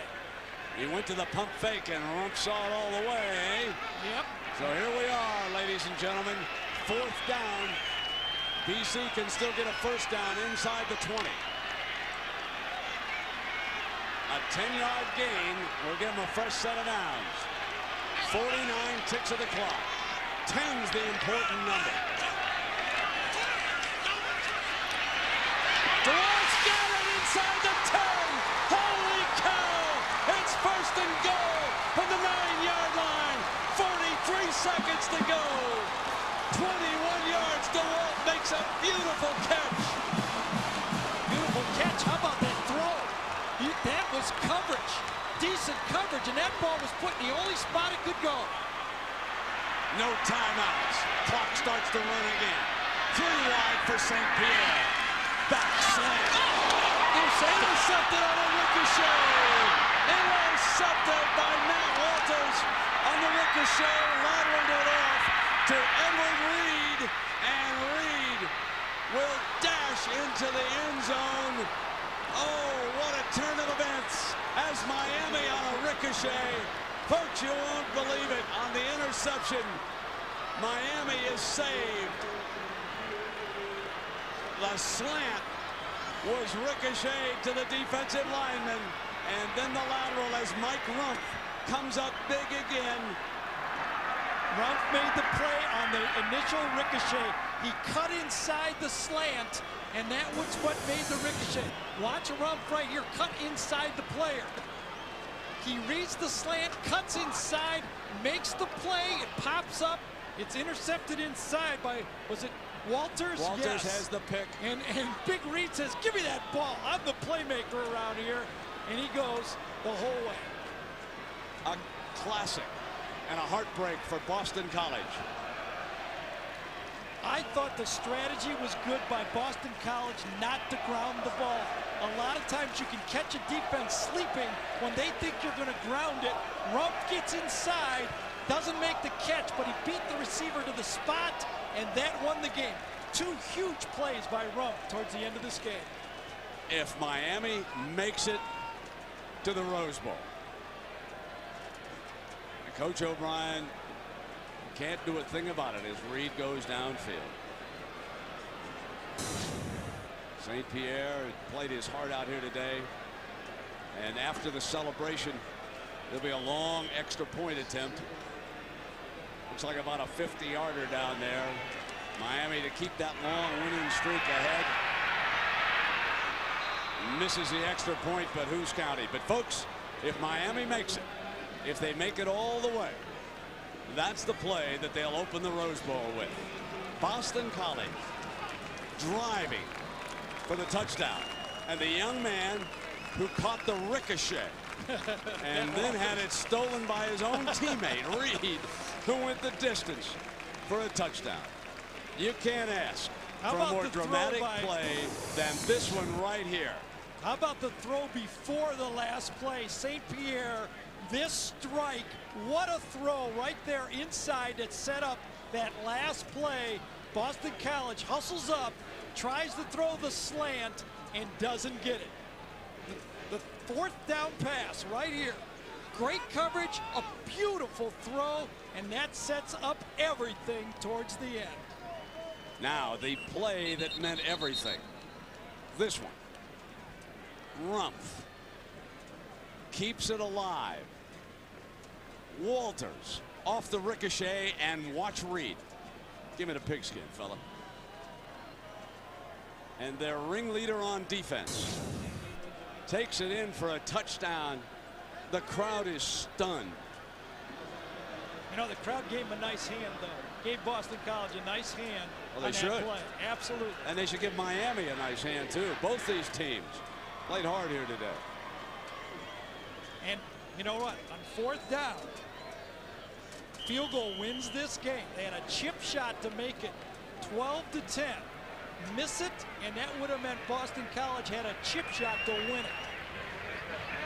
Unless, of course, Miami receives the kickoff and runs it in for a touchdown. There would have still been time on the clock. Low kickoff is going to be fielded at the 15-yard line by Camella.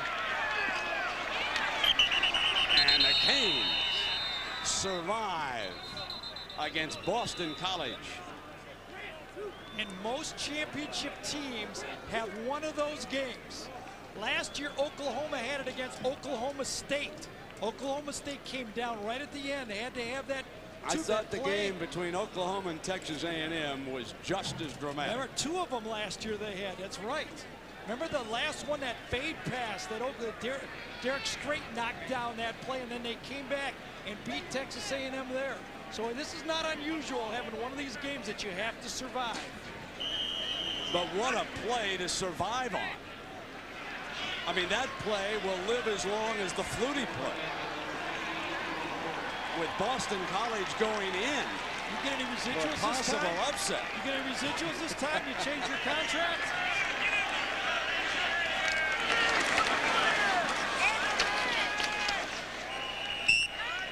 So it is Heartbreak Hotel and the survival game for Coker and Miami.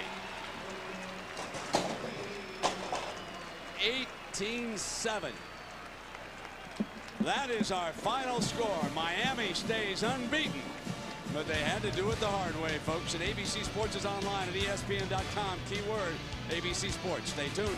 We'll be right back with the Thrifty Car Rental postgame report after this from our ABC station. So long, everybody.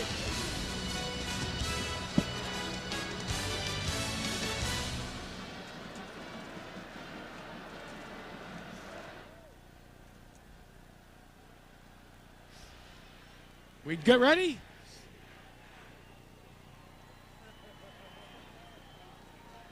We ready? Yeah. Coach.